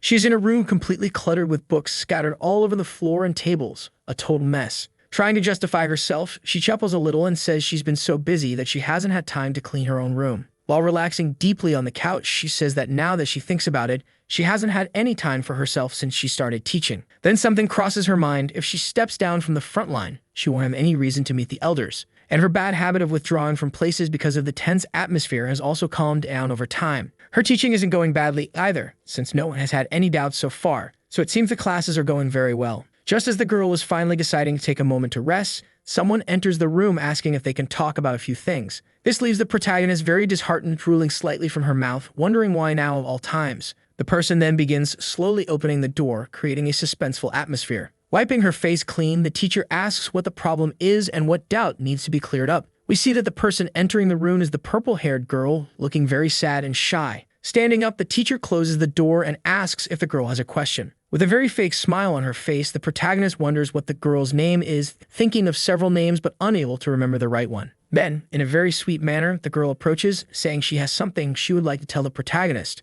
She says she needs to say it, but she's very embarrassed. Recalling the previous classes and all the times she had been a bother, the girl says she needs to apologize for what she did before. She reflects that she must tell the teacher that she had forgotten the joy of learning, and it's all thanks to the protagonist. The girl managed to regain her desire to study. Finally, she says she wants to thank the teacher for everything she has done. At that moment, someone else enters the room by surprise. Far more politely, the newcomer says that so this is where the assistant teacher has been all this time. In fact, it's a crowd of people saying they had been looking for the protagonist. One of the men is an elder from the Grey Magic Tower, and he respectfully bows, saying he is impressed by the lesson she gave. Proudly, one of the men says he would expect no less from a disciple of Rosal, and another suggests that perhaps the girl has invented a new method. They continue, praising that the spells the girl demonstrated in class were beautiful, and that she has reached a high level even at her young age. Chuckling a little, the girl reflects that even after 5 or 6 years, nothing has changed. They are still desperately trying to earn her trust. And even so, she did not expect those lazy people to drive themselves into the room just to say that. Then, in the background, the student who was talking to the MC starts dropping all the books onto the floor. In the blink of an eye, all the books begin falling, making a loud noise. To make things worse, upon seeing her books falling, the girl screams very loudly, worried about her materials. Then, very irritated, the three of them start looking at the girl with an authoritative gaze while she apologizes for what happened. And then the bearded man, very rudely, says that the girl, in comparison, is useless, leaving her very sad, with chills running through her body. In the background, the disciple of the Grey Tower watches everything silently, disappointed with the 3 elders. Then promptly, while the 3 elders were talking about the Magic Tower, the girl asks for permission, already impatient. Saying that she has things to do, she asks the 3 of them to leave the room for today. Supporting the purple-haired student, she says that the academy is a place for learning, not the Magic Tower, and that the students are the priority. With a very fake smile on her face, she tells them to be careful on their way home. Understanding the message, the 3 of them leave, rumbling in irritation about what just happened, leaving Leslie very confused, turning to the teacher and calling her attention. Then the protagonist tells the girl to go to the other side, through the main stairs so she doesn't run into the men. Then slamming the door in the girl's face, very hurriedly, she says that she has things to do and will listen to her next time, saying goodbye. And so she promptly slams the door shut with all her strength in the apprentice's face, leaving her alone and completely confused, wondering what she meant by all that. Then she turns back to her desk, stacked high with papers and books. On the floor, a lot of red liquid is dripping, completely staining everything. The liquid is coming from the girl herself, who states that she had forgotten about it for a while, giving a smile. Feeling a strong pain in her heart while spreading the liquid, she says that the pain is back and it's here again. A brutal war is taking place on the front lines of the Kilmert Gorge. Many soldiers are lying on the ground, defeated with swords stuck in their hearts. A captain is shouting for the surviving soldiers to hold the formation, even at the cost of their lives, begging them to hold on. In the background, his soldiers are extremely tired and weakened due to the fierce and difficult battle that is raging. One of the soldiers is staring directly into the face of a demon, wondering how much longer this battle will last and if they can survive in this cursed place. Then, giving up on fighting, he closes his eyes and simply reflects that he wants to rest because he can't endure any longer. But before he can be defeated, something shoots past at incredible speed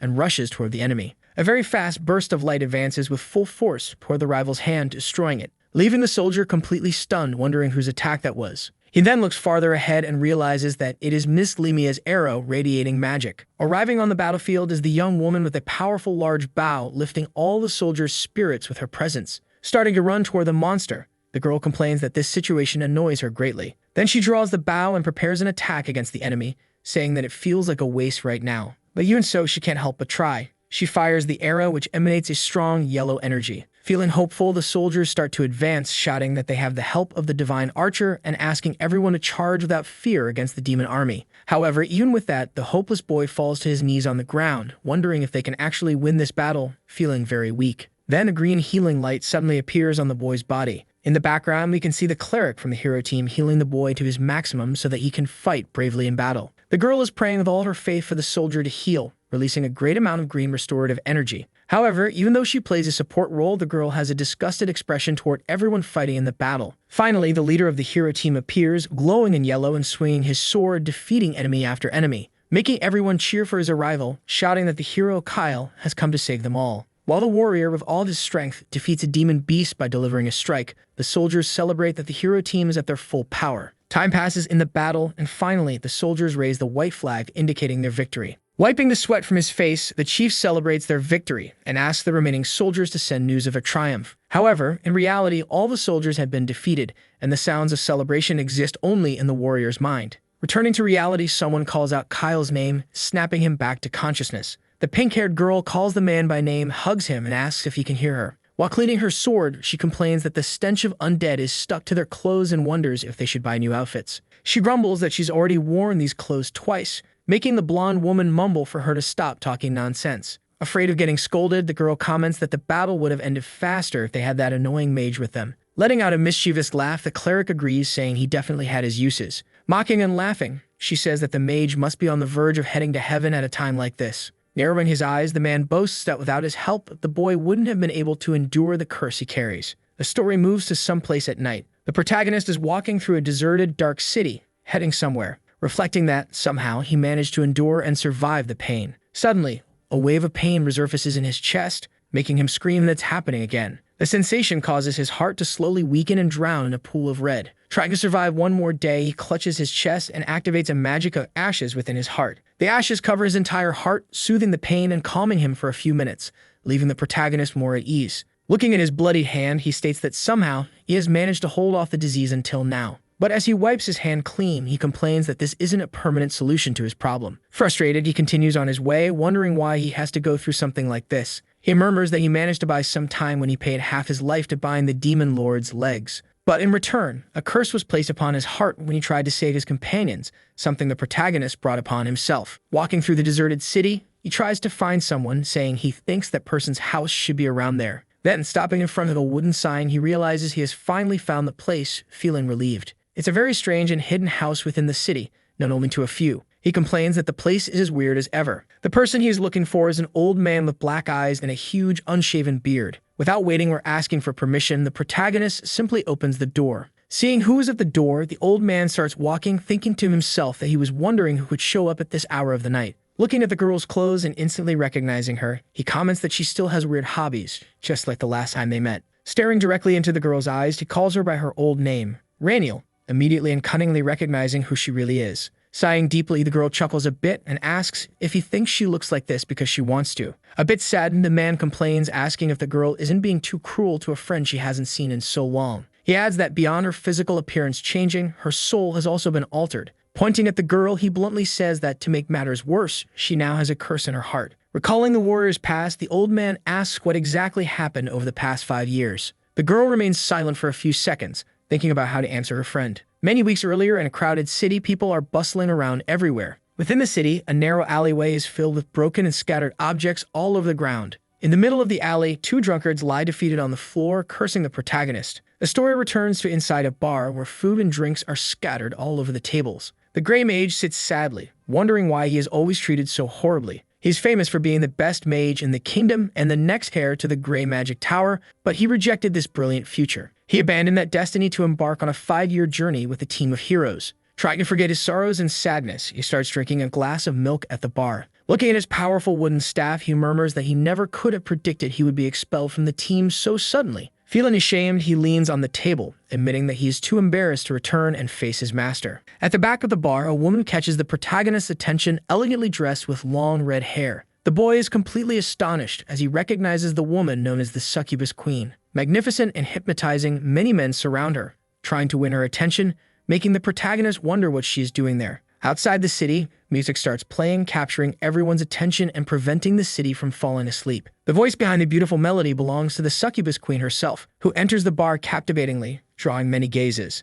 With a sweet look, she watches her followers and says that this is the path they must follow. An army of men follows her, completely bewitched by her beauty. As she walks, she emanates a pink magical energy and orders the men to enter calmly, forming a line. She smiles, fully aware of the power she holds over those who desire her. As she gets closer, she jokes, saying it seems like today she will feast on the bar's food. In the background, the protagonist follows the army of men and succubi, determined to find out what is going on. He camouflages himself among the Succubus Queen's followers, observing closely as she scolds one of the men not to stumble. Ready for action, the mage activates all his magic to enhance his muscles, making his right arm incredibly strong. His other arm, in turn, gains an intense blue glow, with runes shining all over it. Wanting to exterminate all the demonic plague from the world, he activates a powerful blue magic and charges toward his enemy. The succubus is completely caught off guard by the sudden attack, unable to react amidst her fanatical followers. With all his fury, the protagonist quickly approaches and tries to grab her, aiming to defeat her easily with his magic. Then he closes the bar's door with magic, preventing the followers from entering to defend her and intensifying the battle. The followers watch the door closing, some leave while others stay, waiting for something to happen. Pulled by her clothes, the succubus screams, scared, asking the man to wait, saying she's confused. Afraid of the battle that is starting, she desperately asks who the mage standing before her is. But without hesitation and without mercy, he activates his multiple magic ability and extends his hand toward the succubus. He unleashes a combo of magic push and anti-magic against the girl. Finally, he points his finger directly at her face and releases all his spells, drastically weakening her. At last, he activates his anti-shield magic, causing extreme damage and removing all of the woman's defenses. Completely debilitated, the succubus realizes that her rival canceled her polymorph ability and destroyed her mana shield instantly. Shocked and stunned, she wonders who this mysterious man is. The battle continues, and the protagonist promptly forms a symbol with 3 fingers, preparing a powerful attack. He uses the weakness spell, surprising the girl even more. With each spell cast against her body, the woman's true form begins to reveal itself. She is nothing sweet and elegant as she appeared. Filled with rage, the succubus snaps her fingers and begins preparing a new spell with her mana. But the protagonist is faster and activates the punishment magic, causing extreme damage to the woman's stomach and leaving her on the verge of death. The blow is so devastating that the succubus coughs violently, spilling blood from her mouth. Already very weak, she falls to her knees on the ground, coughing and looking up at her rival, who remains standing with an impassive expression. Then, pulling up a chair, the man sits in front of the succubus, ready for a conversation. Watching her trapped and defeated, he asks if she never changes and if she remembers him. And then suddenly, after all the suffering, the succubus finally recognizes who the man in front of her is. Mocking him greatly, she remembers and says that the man before her was the virgin mage from the hero team, greatly irritating the MC. The girl finally remembers the boy's name, and he says he was planning to beat her up until she remembered his real name. When the girl asks if he would really hit a fragile woman, the man replies that he is dealing with a succubus, not a fragile woman. Scared, the girl asks if he could let this incident go just this once, but with a wicked smile, the MC responds that he will not. Feeling a chill, she says that only holy magic works on her, and that there is no way to defeat her without the group synced. Then she asks the boy if he has another method in mind, making him pause to think about what to do. Approaching, he says he's going to try anyway, greatly surprising the succubus and leaving her speechless. Snapping his fingers, he asks the woman if she can withstand a blow full of mana and tells her to get ready. Starting to cry, the girl realizes that the man is serious about sending her to heaven with a single blow. As the wall behind them starts to crack, the girl reflects that she must find a way to escape from this place somehow. Before the protagonist can strike her, the wall completely shatters, drawing both their attention to the hole. From within the wall, a man armed and emanating purple energy appears, asking if Leap, the succubus, is alright. The girl feels relieved, believing she will be saved, while the hero realizes that the man in front of him is a warrior of the demon army. Entering further into the bar, the warrior says he followed the rescue signal and asks if the mage had hit her. Impatiently, the protagonist notices that the soldier carries the energy of a commander, which makes him wonder why he came to rescue the girl. Even though there are many commanders, this much effort seems too much for such a simple succubus. Then the warrior charges at full speed toward the protagonist. Promptly, the mage begins activating several spells on his arm to counter the demon's attack. The spells he activates are Double Spell, Reinforce Spell, and Crush. Using all his magic, he points his arm at the enemy, creating a vortex of blue energy. The vortex launches the warrior commander far away with full force. The armored enemy is hurled against the wall without time to react. Undeterred, seeing his opponent down, the mage continues to approach authoritatively and powerfully, preparing further attacks. Watching the whole fight, the succubus is shocked, not understanding how a mage has enough combat power to bring down a commander. Looking at the man's strength, she once again wonders who this boy really is and why he is so powerful. Growing more concerned, she realizes she might really end up in heaven at the rate this battle is going. Then something crosses her mind, making her think of a possible way to be saved. The thought that comes to the woman's mind is the marble orb, a powerful magical artifact. She recalls a conversation with the demon lord, where he said he only cared about absorbing life energy. Realizing that she had been gathering life energy, also known as mana, for the past decades, she sees an opportunity. Maybe, if she uses the orb, she can stop her enemy and buy enough time to escape. Then she starts activating red demonic magic toward the hero, planning to defeat him. However, the marble orb is far more powerful than she imagined, and the magic starts spiraling out of control in her hand. The orb emits extremely powerful energy throughout the room, slipping from the succubus's control. Surprised, the protagonist turns around, wondering what is happening with the demon woman. Amid the purple smoke, the woman seems different and much more powerful. Then the protagonist's heart begins bleeding heavily,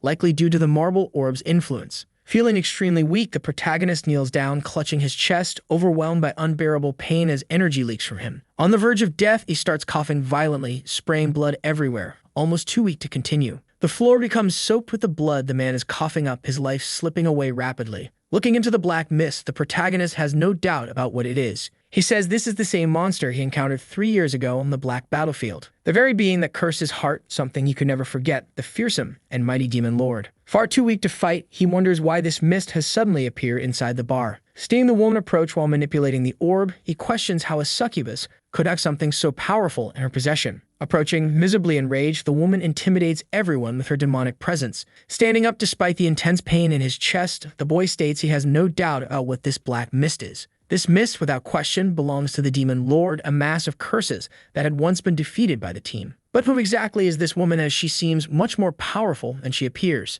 Carefully observing his opponent, the protagonist senses 3 different spells. The first is physical transformation, the second is mental corruption, and the third is unknown. Clenching his fists and preparing for battle, he says that whether it's the demon lord or not, he cannot allow him to win again. Emitting lightning from his hands, highly focused, he declares that he will use every spell he has. Seeing that her enemy hasn't given up and isn't afraid at all, the succubus charges forward with all her hatred. Spell after spell, emanating an arc of powerful electric lightning. Finishing the spell, he declares that it will be a curse against another curse, and that he will not give up. Throwing all the lightning upwards into a vortex, he shouts that he will prove that these 3 years were not in vain. He charges forward at full speed, releasing even more lightning to defeat the enemy. Activating the cursed mana spell, he launches it with full power toward the demon woman. The spell was so powerful that with its force, the woman's infatuated followers were thrown far away. Dust rises through the city due to the strength of the attack. The lightning destroyed the entire structure of the bar and the ground of the city. But upon seeing all the destruction, the protagonist wakes up in a different body. Then, observing himself, he realizes that the presence of the 2 demons has disappeared, feeling relieved. Standing up, he dusts himself off and realizes that all the spells he had stored in his body were lost. The mist was very suspicious, and it wasn't the first time the hero had risked his life like that. Touching his face to check for injuries, he notices something strange. He notices that a weird part of his body has grown and that his hair is much longer, like a girl's. His skin is very pale and extremely thin, just like a woman's. Looking more closely at his incomplete body, he realizes he is inside a girl's body. Screaming in rage, he wonders what that woman did to his original body. He worries because he needs a plan, as his body is very strange,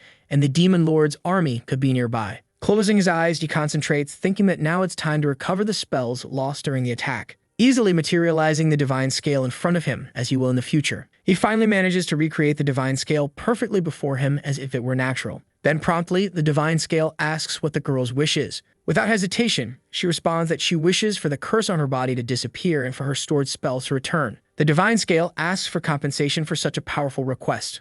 Already expecting this condition, the girl says she offers 90% of all her mana. Even so, the divine scale complains, saying that this compensation is not enough and that there will be limitations on the request. Already used to dealing with the divine scale, the girl accepts, knowing that the cost and performance of the request might be affected. Using all its power, the scale announces that the contract is sealed and then activates the spell. Then, magically and without much effort, the girl's request is granted and her body is restored. Once again, the spells that were stored in the girl's body begin to recover. Blue energies course throughout her body, bursting the runes. As requested, all the spells that were stored in her body return at full strength. She becomes as powerful as she was at the beginning, as if she had never fought that arduous battle. To finish, she extends her fingers, emanating a bit of blue energy toward a piece of glass. With a mere touch, a vortex forms beneath her feet while several shards of glass begin to swirl around her finger. Using her powers, she creates a purple portal outside the building. The citizens nearby notice the purple circle and are surprised. They wonder if the horrible smell they sense comes from inside the place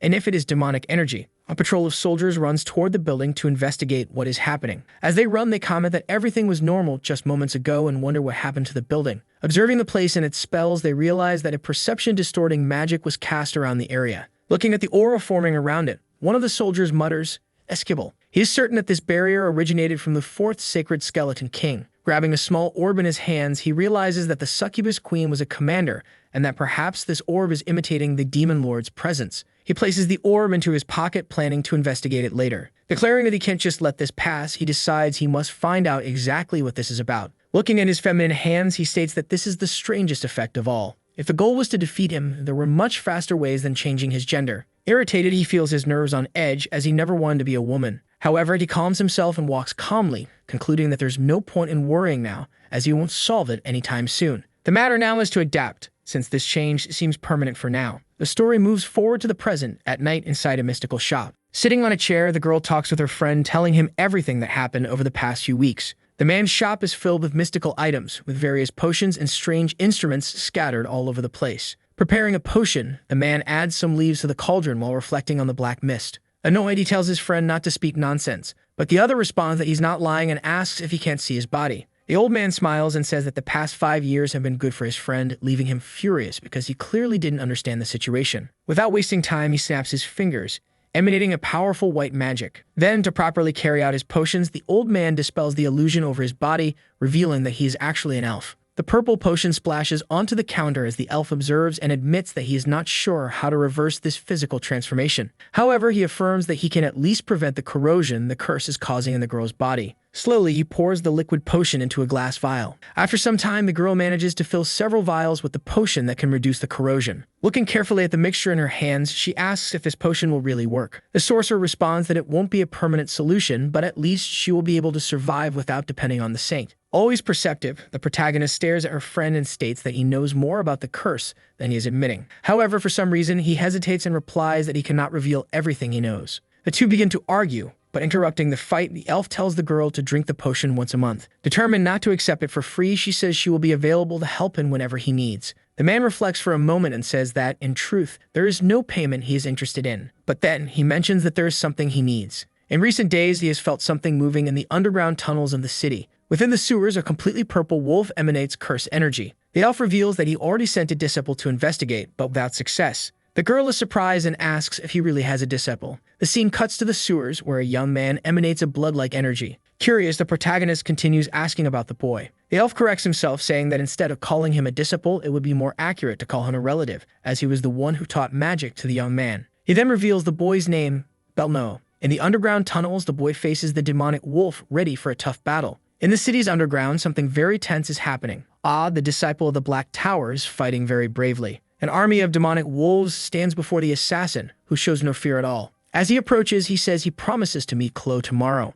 To activate his magic, he sacrifices the tip of his finger, stating that it's better to finish this battle as quickly as possible. He then unleashes a powerful beam of dark energy toward one of the wolves, completely destroying it. With his broken finger, he prepares to continue the battle without pausing even for a second. Then he fires another blood blast, piercing through another cursed wolf. Finally, he strikes another from above, smashing it against the ground and easily defeating it. Many wolves are slain and left to fall into the sewer water. The boy starts speaking aloud, saying he thought his teacher was going crazy when she forced him into the river of mana, but something happened. While defeating another wolf with his powerful blast, he says he didn't expect that it would actually bring him benefits. Now he can use less mana to achieve greater effects in his spells than before. After defeating all the enemies, he finally rests, as it had been a long and grueling battle. Then, in the background, someone calls his attention, making him turn to look. Deep within the city's sewer, someone is approaching, sparking the protagonist's curiosity. From the end of the tunnel, it's possible to see the protagonist approaching, emanating very powerful blue energy. Hundreds and hundreds of wolves can be seen, while the boy murmurs that the undead are wandering freely through the city's sewers. And even so, someone is walking through there without any concern for hiding their presence, even among so many enemies. Then, activating more and more powers to fight the approaching figure, the hero charges forward. Raking even more fingers of his hand to fuel his power, he becomes extremely stronger. Someone walking through such a hostile place could only mean that they were responsible for unleashing all the undead there. He activates the powerful magic known as the Needle of Shadows. The boy from the Black Tower casts the spell toward the girl with all his speed, aiming to defeat her. The protagonist, upon seeing the shadow needle approaching, does not react with fear, as she knows exactly how to counter it. The assassin then begins to prepare even more attacks, moving all the water around without giving his enemy any chance to react. However, his attacks prove ineffective as he realizes that his rival dodged very easily, even faster than the Northern Warrior. Worried about the strength of his opponent, he breaks all his remaining fingers, saying that he needs to use everything he has to defeat her. Then several barrages of shadow needles are launched toward his enemy, aiming to defeat her. But without any fear, the girl activates the acceleration magic, easily dodging all the attacks coming her way. She jumps very high, escaping all the shadow blades and advancing against the boy. Seeing the woman approach, the boy panics because he had given everything he had, and it was all useless. Seeing the girl's hand coming closer, he realizes he cannot do anything to counterattack, as she is much faster than his magic. The pointed girl gets too close, leaving the boy no choice, as it is impossible to dodge at that distance. But in truth, her magic was just a playful flick on the boy's forehead. Teasing him, she leaves him completely confused. Finally, she ends the battle, saying that Belle has improved a lot since the last time they met. However, as a teacher, she corrects her student, saying he still lacks the basics and the first lesson is clear: never attack a person you don't know out of nowhere. Then, surprising her disciple greatly, the girl reveals herself, startling him as he didn't know the assistant teacher would go down into the sewers. Very confused, he asks why his mentor's assistant came down to the city's underground. Sleepy, because it is already late, she responds that the boy's master asked her to clean up all the mess being made in the sewers. This leaves the boy even more confused, asking if the master she is talking about is old Cardi from the city's potion shop. The girl snaps her fingers, confirming that she was indeed talking about the elf. Then, while preparing to leave after cleaning up all the sewers, she comments that Cardi and she have been old friends for a long time. The bodies of the wolves begin to completely disintegrate with the magic.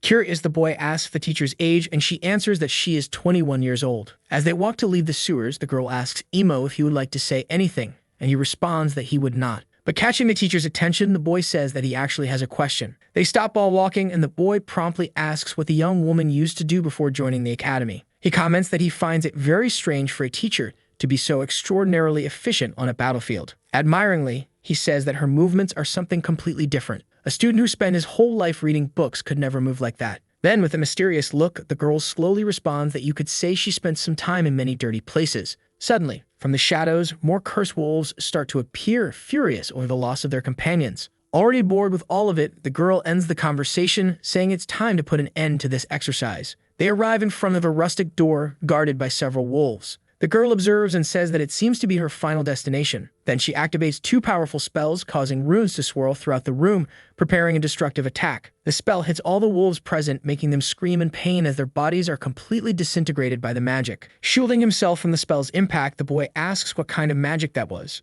To him, it seemed like the girl combined several spells at the same time to unleash a single powerful attack. Being just a student, he admits he cannot even begin to understand the principle and mechanism behind that spell. When the door begins to open, the boy hesitates, smelling an unpleasant odor and wondering if they really should enter. With all her experience, the girl says she can already guess what's inside and that she must be very careful in cleaning up this kind of thing. Inside the room, a tomb reveals itself with a very beautiful stone in front. Time passes, and it is now morning in the city. Back at the potion shop, the protagonist asks who Belle is meeting with. The old man quickly responds that he is meeting with a childhood friend named Chloe. Surprised, since she didn't imagine he had a childhood friend, she asks why the boy changes his appearance. He responds that it was to get closer to humans, Ending the conversation, the girl says that she needs to leave as she has many things to take care of. She places a small altar on the table, explaining that this simple monument was releasing an exponential amount of demonic energy. It was suspicious enough that something like this was hidden in the middle of the city, underground, guarded by several monsters. But even more concerning was that the material was exactly the same as the marble the succubus had been using. Perceptive as always, she realizes the object was also protected by a perception barrier,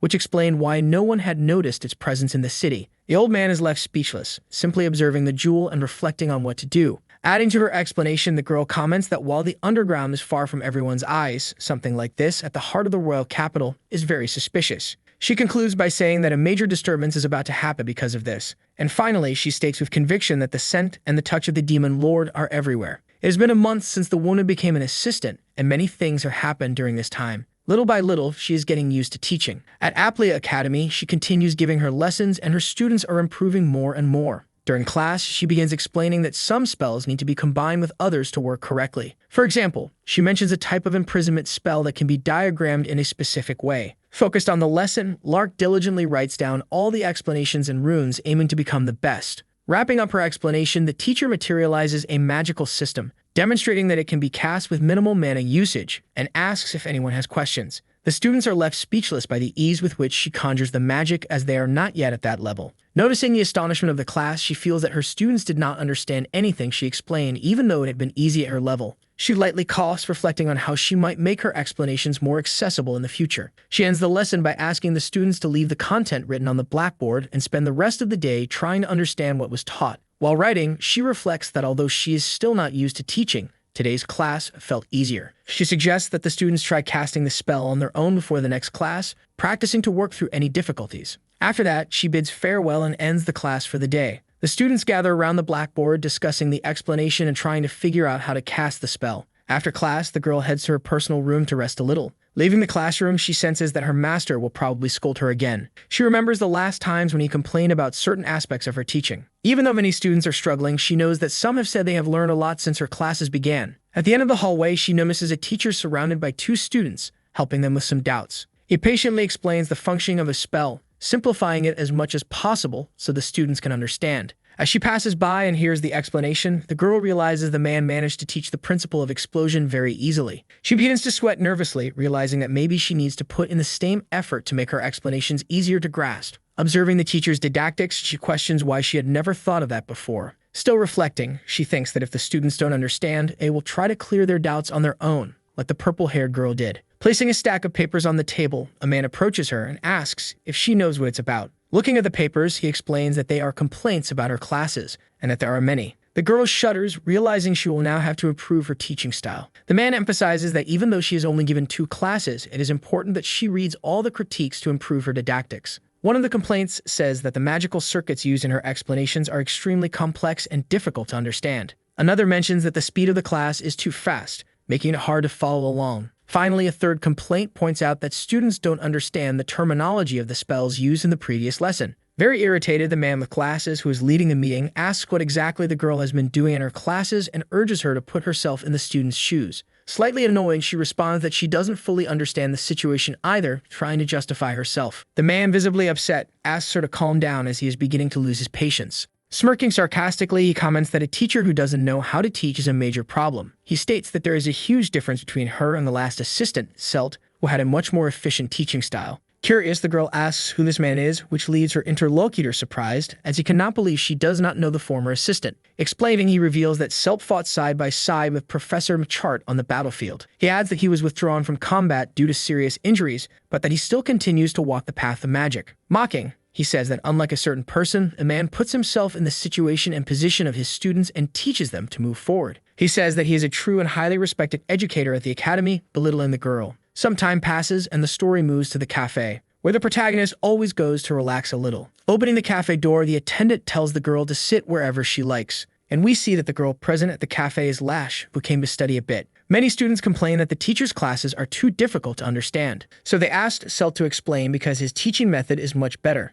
Being very antisocial, the girl wonders why there are so many people in this cafe. Then she notices an empty spot to sit and gets excited about it. Paying attention to her surroundings, she hopes that the person nearby won't be too noisy. Spilling his drink all over, Lark introduces himself, greeting the girl. She was very surprised as she was not expecting her friend to be studying at the cafe at the same time. To avoid an awkward atmosphere, the girl asks if the boy's name is Lark, as she remembered, which he confirms. He responds saying that he is drinking black water while studying, leaving the student very confused, wondering if by black water he means coffee. While studying, he says that it seems that around here they call it black water, and that it is not an easy task. Observing the boy, the girl notices that he is making a very strange face while drinking, and there must be a reason for that. Looking at the boy's notes, she realizes that he is studying a very peculiar rune. Promptly, the boy replies that it is a problem he received that morning and has been unable to solve since then. He explains that some of his colleagues come here to study and drink this famous black coffee, with the tips of his fingers completely dirty from studying the rune and smudging part of the drawing. Being very attentive, the girl begins to notice the writings and thinks of something. Then she recalls a memory of herself studying very focused, surrounded by a pile of books.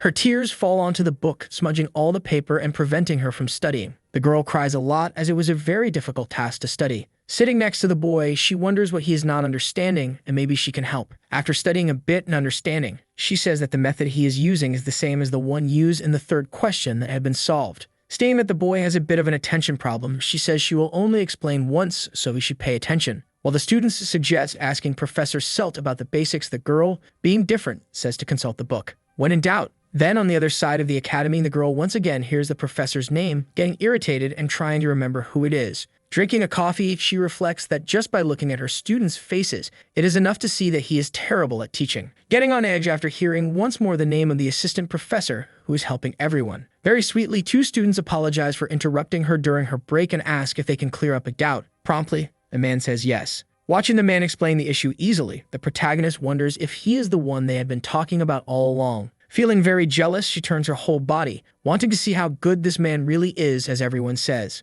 The story takes place inside the academy in training field 2. A random student is very scared of a creature he is facing during training. The creature is truly intimidating, resembling a boar, but with yellow eyes and demon horns. Then, a man shouts in anger, declaring that the training is over. This is the magic combat teacher, Clerpet, who calls the student pathetic and demands that he get up. Students gather in the corner of the room, questioning whether it was really necessary to fight a demonic beast alone. Very irritated, the man is extremely authoritarian and yells at his students, saying that the former assistant professor was much better at teaching. Then one of the students, while about to face a beast, begins to wonder why the school keeps these animals inside the academic facility. The animal looks even stranger than usual, emanating red energy, appearing much more cursed than normal. Losing control, it lunges, jumping very high toward the student, wanting to defeat him instantly. This leaves him scared, completely speechless, and unsure how to react as he is not fast enough. All the boy can do is let out a scream that can be heard throughout the entire Aplia Academy. Then we return to the cafe where the protagonist was observing the other assistant professor. Sitting alone in a chair, the teacher starts to observe Selt, wondering how good he actually is. At another table, the man is gathered with female students who are asking questions about magic and rune-related problems. Very curious, the girl wonders what is so different about his explanation, since it is basically what she taught in her last class. In truth, the professor explains much more carefully and delicately, showing everything step by step, something the woman does not do. A little irritated, she starts to reflect on what to do and pulls her coffee closer to take a sip. However, there is something very important that the MC notices, a difference between her students and Selt's. His students are much happier. The professor's students seem to show a clear understanding of the subject and progress, unlike the students studying with Rana, who struggle to understand and get stuck on certain points. Looking at the brown-haired professor, she feels that he has a true passion for what he does, wondering what he does so differently. Very grateful, the students leave, happy to finally understand the subject they were lost in. And very sweetly, the boy waves goodbye with a smile, because he enjoys what he does and feels no obligation. When the girl approaches, the man promptly notices and says this is the first time he sees her properly. Then he turns to his professional colleague and asks if he can help her with something specific. Curious, the girl asks if he knows her, and he replies yes, saying she is the most talked about subject in the academy and invites her to sit down. This seems to bother the protagonist a lot as she fidgets nervously upon hearing she's a common topic. Always very sweet, Selt says she seems to be having trouble and would be happy to chat if it is not inconvenient. Embarrassed, the girl says that the professor teaches the students in a way that they can understand and asks if there is a trick to it. Stirring his coffee, he says he is honored to be considered so good at what he does and laughs a little. He then explains that it is not really a trick, but that his students are still in the early stages, explaining that being young, they have many paths to choose from, and even if they pick one, they often stop halfway, doubting their choice. And all he does is teach them the way his own master taught him with great care and affection. Recalling how she was taught by the old man, the girl finally understands what needs to be done. Looking out the cafe window, the girl says it is a somewhat delicate and heavy topic to discuss, but Always very welcoming, the brown-haired man says he understands. He explains that he studied pedagogy and offers to recommend some books for her to read and deepen her understanding. Then he invites the girl to visit the laboratory after their conversation if she is free.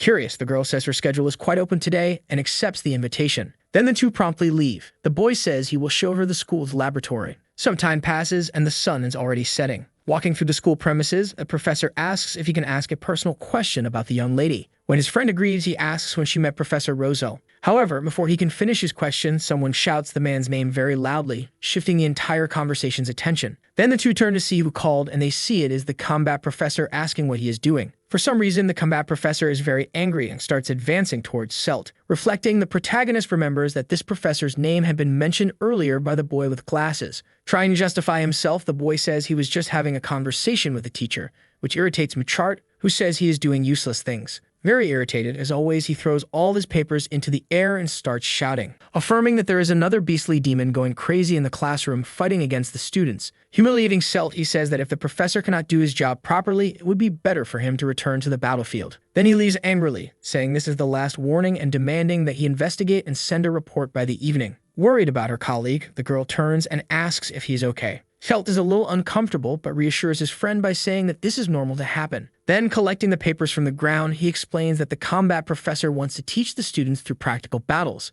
That is why he creates demons in the laboratory. Finishing gathering the papers, he says that the research with the beasts has been somewhat stagnant lately. Reflecting, the girl says that practical experience is important, but wonders if it is really necessary to create cursed beasts. Adding to that, the man says that in the end, it is all for the sake of research. But he does not finish his sentence, leaving the girl curious to know what he was going to say, and he replies that it is nothing. Jokingly, he comments that carrying them can be a bit heavy, and the girl retorts, saying she takes some pride in her strength. Then the two continue talking as they walk through the school corridors. Some time passes, and now it is nighttime in the forest training field of the academy. Apparently, a very brutal battle is taking place with blasts of red energy flying around. In fact, we see that someone is training their magic against the trees to improve and become even better. The one training is Belle, who is tired and complains that something is bothering him. Recalling his last mission, he says he cannot stop thinking about that suspicious altar, because he knows there is an abnormal aura surrounding it, but the assistant professor said nothing about it. While lost in his thoughts, someone arrives at the scene, saying they did not expect anyone to be there already.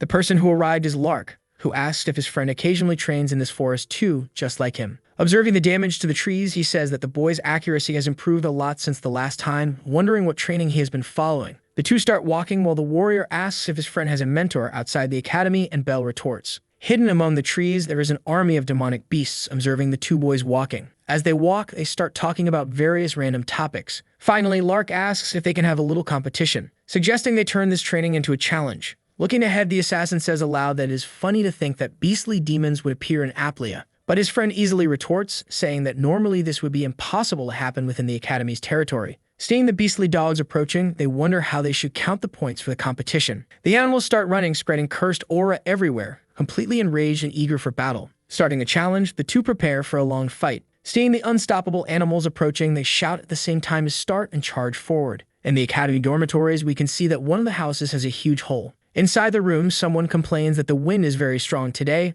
making a lot of noise. We see that it is one of the academy students who says that with this wind, it is impossible to sleep. Then suddenly, a big explosion happens, sending a stone flying through the ceiling. Getting up and very curious, one of the students wonders what that thing is in front of him and why it is moving. It is a demon that appeared, something impossible because the academy has a barrier surrounding the entire place. Then they realize that the combat professor uses these beastly demons in his class, making everything even more suspicious. Even so, there is an army of dogs forcing the students to run for their lives. More and more dogs appear all the time, making the students wonder if they are multiplying every second. A series of dogs charges at one of the boys who has no time to defend himself, only accepting his defeat. Then a lot of slime appears all over the room, dirtying the floor. Suddenly, we see that the boy is still alive, wondering why it did not hurt, feeling very confused. Another student appears, saying that the students have been evacuated to the third dormitory. It is possible to see her summons defeating one of the wolves without any mercy. Surrounded by several summoned creatures, including lions and birds, Lesty appears, saying that her classmates were in her way. With the dormitory completely destroyed, the boy thanks her for saving him, and the girl replies that she only did what needed to be done. Promptly, the girl activates a green magic of multiple summons, essential for that moment. Preparing for the fight, she summons even more lions onto the ground and charges at the enemies. Seeing an army of dogs in front of her, she thinks her summoned beasts will be enough to defeat them. With a clear objective, she orders her summons to deal with the enemies while she handles something else. The battle begins violently, with the two races of animals fighting relentlessly. Running, the girl asks her fairy where the presence is coming from because she needs to defeat it. Closing her eyes to concentrate, she realizes that the presence comes from the forest outside the dormitory. And that is where the two head, searching for whoever is causing all of this. Inside the forest, something begins to emit pink energy from its eyes, seeming extremely powerful. It is a giant stone golem attempting to pass through the building near the first dormitory. The monster is so massive and powerful that its steps echo through the entire forest, audible even at the academy. After a long battle, many animals are lying defeated on the ground. Then we see that it is the two friends who were competing to see who could defeat more enemies. Seeing that the beasts are endless, the emo boy asks his friend if he is already tired, teasing him a lot. The other, while fighting more enemies, retorts that he is far from tired. Looking at the great mountain before him, Belle says he is just getting warmed up. His friend replies that it is time to heat things up. The great titan senses the presence of the two and starts advancing toward them. Following its hunting instincts, the golem charges through the forest, mercilessly breaking all the trees in its path. Seeing the monster approaching without stopping, the assassin begins to prepare for the fight. The same happens with the northern warrior, who plans his strategy to defeat the enemy. Then the two activate magic specific to the towers where they were taught. Both leap using their blue and red mana to charge against the stone titan. The first to attack is Belle, who activates the red shadow needle. He fires several volleys of this magic at the enemy, trying to weaken it. He manages to hit the monster's shoulder, but the attack does not seem to have much effect, only spilling a bit of green fluid. To help his friend, the northern warrior jumps and prepares a powerful attack with his axe. Activating the weight magic, he leaps over the titan, further energizing his weapon for a destructive blow. Throwing one of his axes toward the titan, he causes even more damage to its structure. The blow is so powerful that it cuts off one of the arms, which had already been weakened by the shadow needle, causing massive damage to the titan. Irritated, the enemy roars in pain, scattering green fluid across the field, but does not give up fighting. Seeing the giant advancing, the disciple of the Black Tower says this should have been the end of the battle.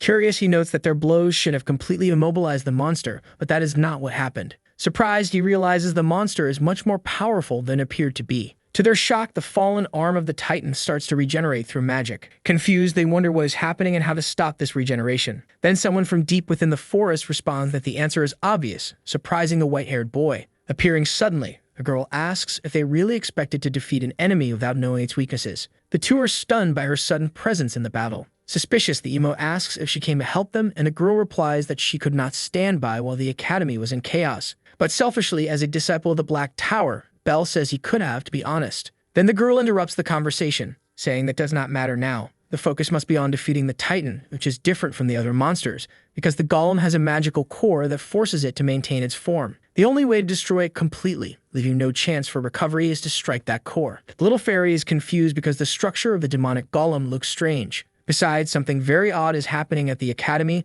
The barriers should prevent creatures like this from entering. This could only mean that the monsters did not break through the barrier but instead appeared inside the school grounds. Worried, the girl says she has a very bad feeling about this and asks everyone to be careful during the fight. Lark asks if the plan is simply to destroy the core, and the girl confirms that this will make everything easier. The three begin to emanate their magic, preparing for the arduous battle ahead, wanting to protect their fellow students. Promptly, the two boys charge to the front lines, leaving their friend behind as support. Both charge forward, preparing attacks from their respective schools, while the girl begins to cast her spells. The northern warrior, a disciple of the White Tower, casts 2 spells on himself. He prepares to deliver a powerful blow and needs to understand the enemy's movements first. Then he strikes a destructive attack, making the golem spread green fluid throughout the forest, suffering heavy damage. Following the plan, Belle needs to move forward and attack before the monster regenerates. He activates his black blood magic and casts the Prison of Shadows, completely wrapping the golem, trying to immobilize it. The final blow is left to the girl, who summons extremely powerful lightning fairies.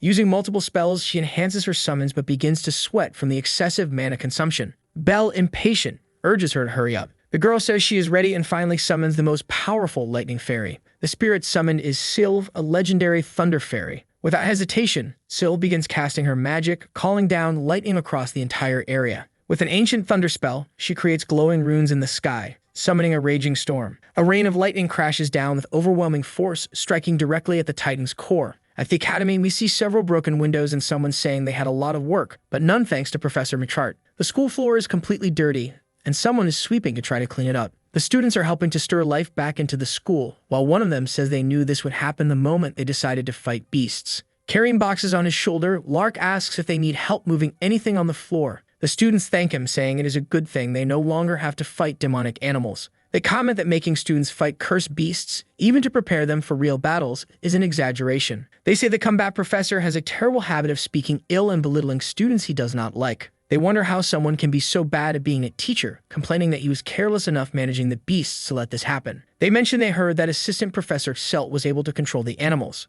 Even so, the blame falls on the professor, and we see him standing in a tribunal with the academy directors. During the entire interrogation session, someone bangs the gavel. We see that it was the director who silently orders everyone to come to order. Then he asks the professor if he has anything to say regarding the accusations against him, making him nervous. That all the research and achievements related to demons. Most importantly, all the beastly animals inside the academy were under the professor's jurisdiction. All evidence points to the man's guilt. Getting very nervous and irritated, the man says the demonic beasts were being bred for practical combat training and experimentation with the students. He claims that he is a warrior who fights for people on the battlefield, and that it is wrong to suspect him of manipulating beasts to attack others. The students comment that he is not actually answering the question. The man continues saying that there is a limit to how much insult he can take. Reflecting, the princess's bodyguard says the professor has always had a strong temper, but asserts his pride as a warrior. Not even the master of the Grey Tower could break the academy's barrier, serving as strong evidence against the professor. The beasts came from within the school, and the first ones were hidden by a perception-altering spell. With all the arguments laid out, everything points to someone infiltrated inside the academy. They say the man will not convince anyone at the tribunal of his innocence if he only shouts and gets angry at everyone. Observing this whole scene, the director becomes increasingly irritated and impatient with the weak defense of the accused. The accused assistant appears, shouting for him to sit down, calm himself, and wait for the director to act. When the soldiers recognize who the boy is, they let him through. He thanks them, very relieved as he had been treated badly. Approaching the tribunal, Selt prepares to speak and compliment the case. As always, the trainer yells that all of this was caused by his assistant's poor management. Impatient, the director asks the assistant to share his opinion on the case so they can conclude the trial. The assistant begins to speak about the case, saying that he believes the incident could have caused great damage to the academy. He adds that thanks to the students' efforts, the beasts were defeated, and that is sufficient evidence to show the effectiveness of the classes. He says it was an unprecedented accident, but also proof that the students took the opportunity to demonstrate their abilities. He finishes by saying that if someone is to be blamed, it should be him, for he failed to properly manage the animals. After analyzing all the boy's statement, the director interrupts him, saying he understands his point and begins to reflect. Inside the school, it is forbidden to breed demonic animals, and if opponents were needed, other methods should have been used. Because of this failed attempt, many students who were not prepared for combat end up injured. Reviewing the entire speech, he says the man's opinion is not wrong, but there is a caveat to all of this. It is not right to place all the blame solely on the professor's assistant for the accident that occurred. To avoid harming anyone, the best course of action is for Selt to be cautious with his words.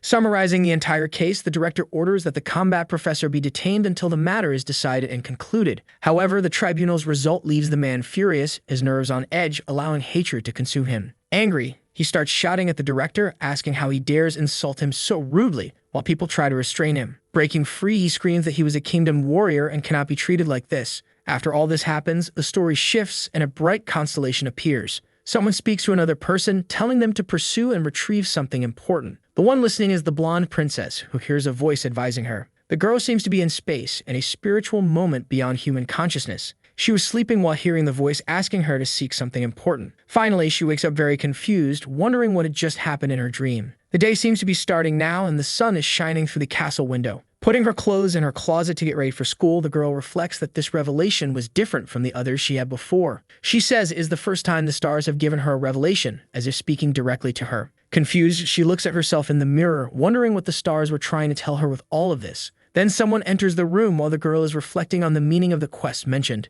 The princess's butler greets her and offers to accompany her to the school. He then starts explaining what happened at the professor's tribunal, saying he was placed in temporary detention and that his classes will be conducted by Selt. Walking through the house, the girl wonders if anyone else was included in the investigation. The brown-haired boy explains that for now, the combat professor is the only suspect in the entire investigation. The princess becomes thoughtful, saying she understands but still feels something is off. As she walks, she suddenly stops, turning abruptly and startling her butler. She positions herself in front of a door and says she does not completely understand the stars' revelation, but ended up there as if guided by them. Knocking on the door, the girl calls out to the assistant professor, Rana, for a conversation. Upon entering the room, the blonde says she has something she would like to discuss privately with the professor. However, as soon as she enters, she sees the room completely messy, the piles of papers scattered across the floor, feeling very confused by the disorder. Being polite, the professor tells them to feel free to step on anything on the floor. She is focused on her board of saying she is preparing her next class and asks her student to take a look to see if they understand anything. She explains that she tried to simplify it in her own way, showing the board full of ancient writings and magical runes. The two are completely speechless, embarrassed because they understand nothing of the supposed simplification.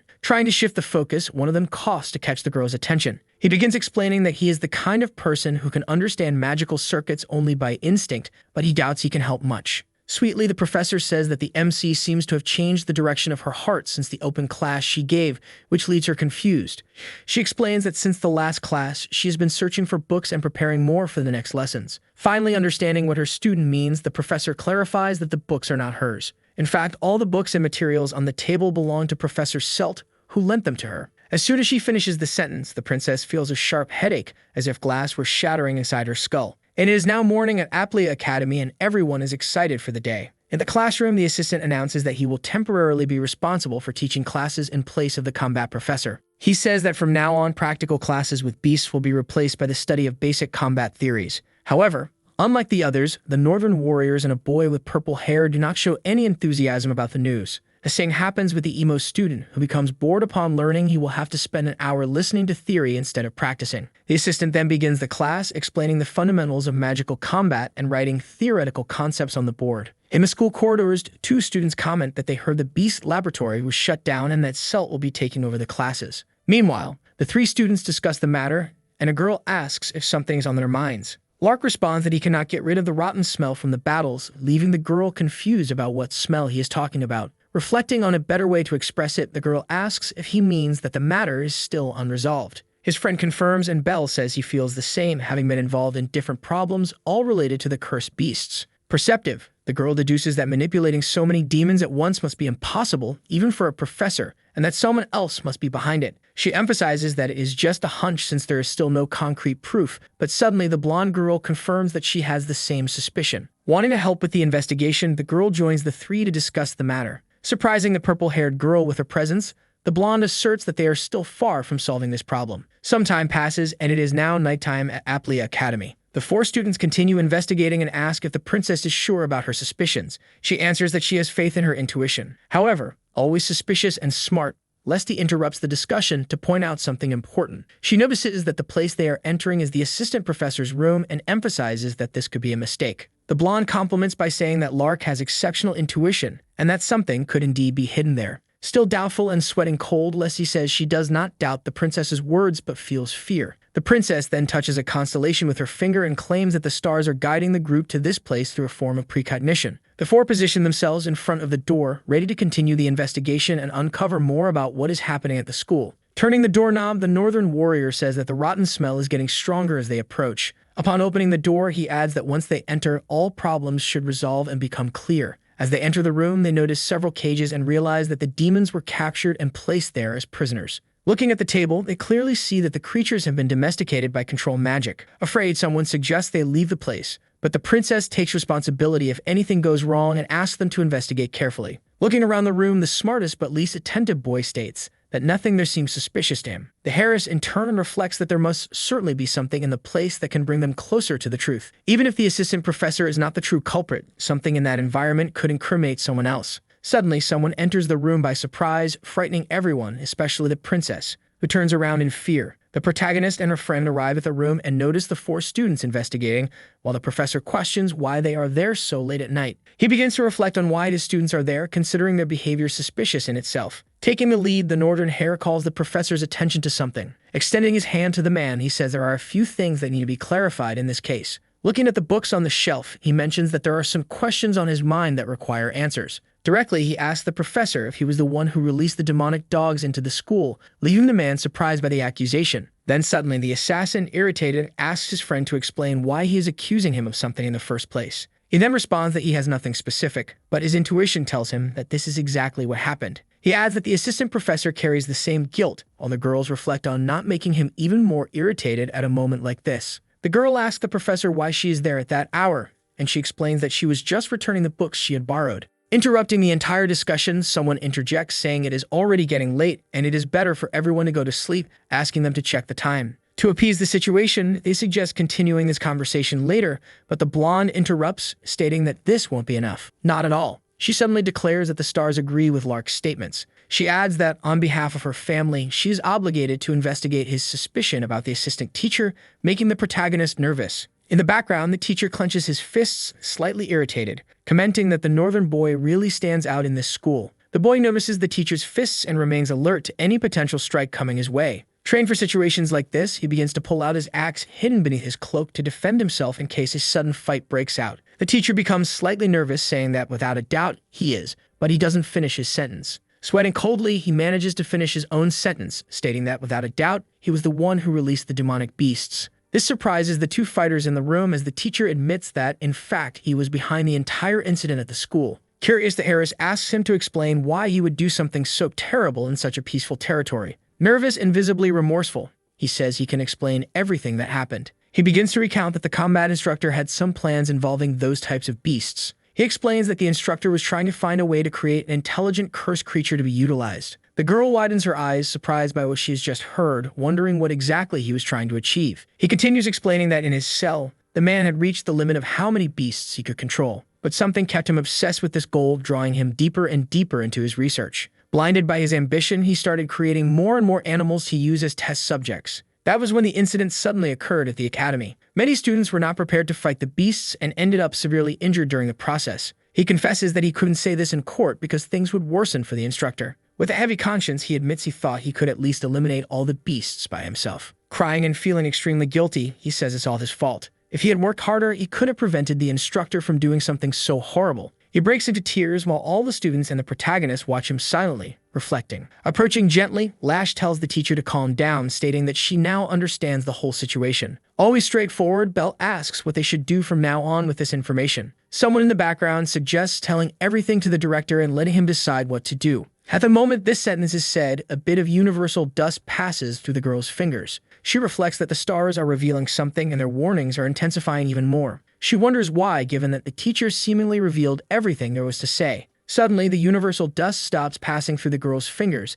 leaving her very surprised. Then someone inside the room activates their punishment magic. The teacher is forcefully thrown aside, surprising everyone in the room with the brutality of the blow. Mockingly, someone says they only wanted to hear an excuse and didn't need to create such a stupid story for that. On edge, this person says the teacher deserved a punch in the face and asks if they should call him by what he really is, and then bluntly insults him, calling him two-faced in front of everyone in the room. The two boys are very surprised to see that the man is still standing and apparently filled with hatred. Convinced by the assistant's false story, they wonder what the girl was doing and ask if the man is all right after the impact. The man starts laughing in a very malicious way as he clearly has some disgusting plan in mind. As he stands up, people are surprised by this strange reaction from the teacher, who suddenly started laughing. Emanating a red magic, he says their friend is much more intimidating than he thought and laughs a bit more. Activating the magic release, he opens all the cages holding the animals and sets them loose to attack the students. An army of dogs rushes towards the students, drawing everyone's attention and starting a battle inside the room. Laughing maliciously, he tells people to do something about the dogs or something worse will happen. Using his red magic, he claims he can calm the animals,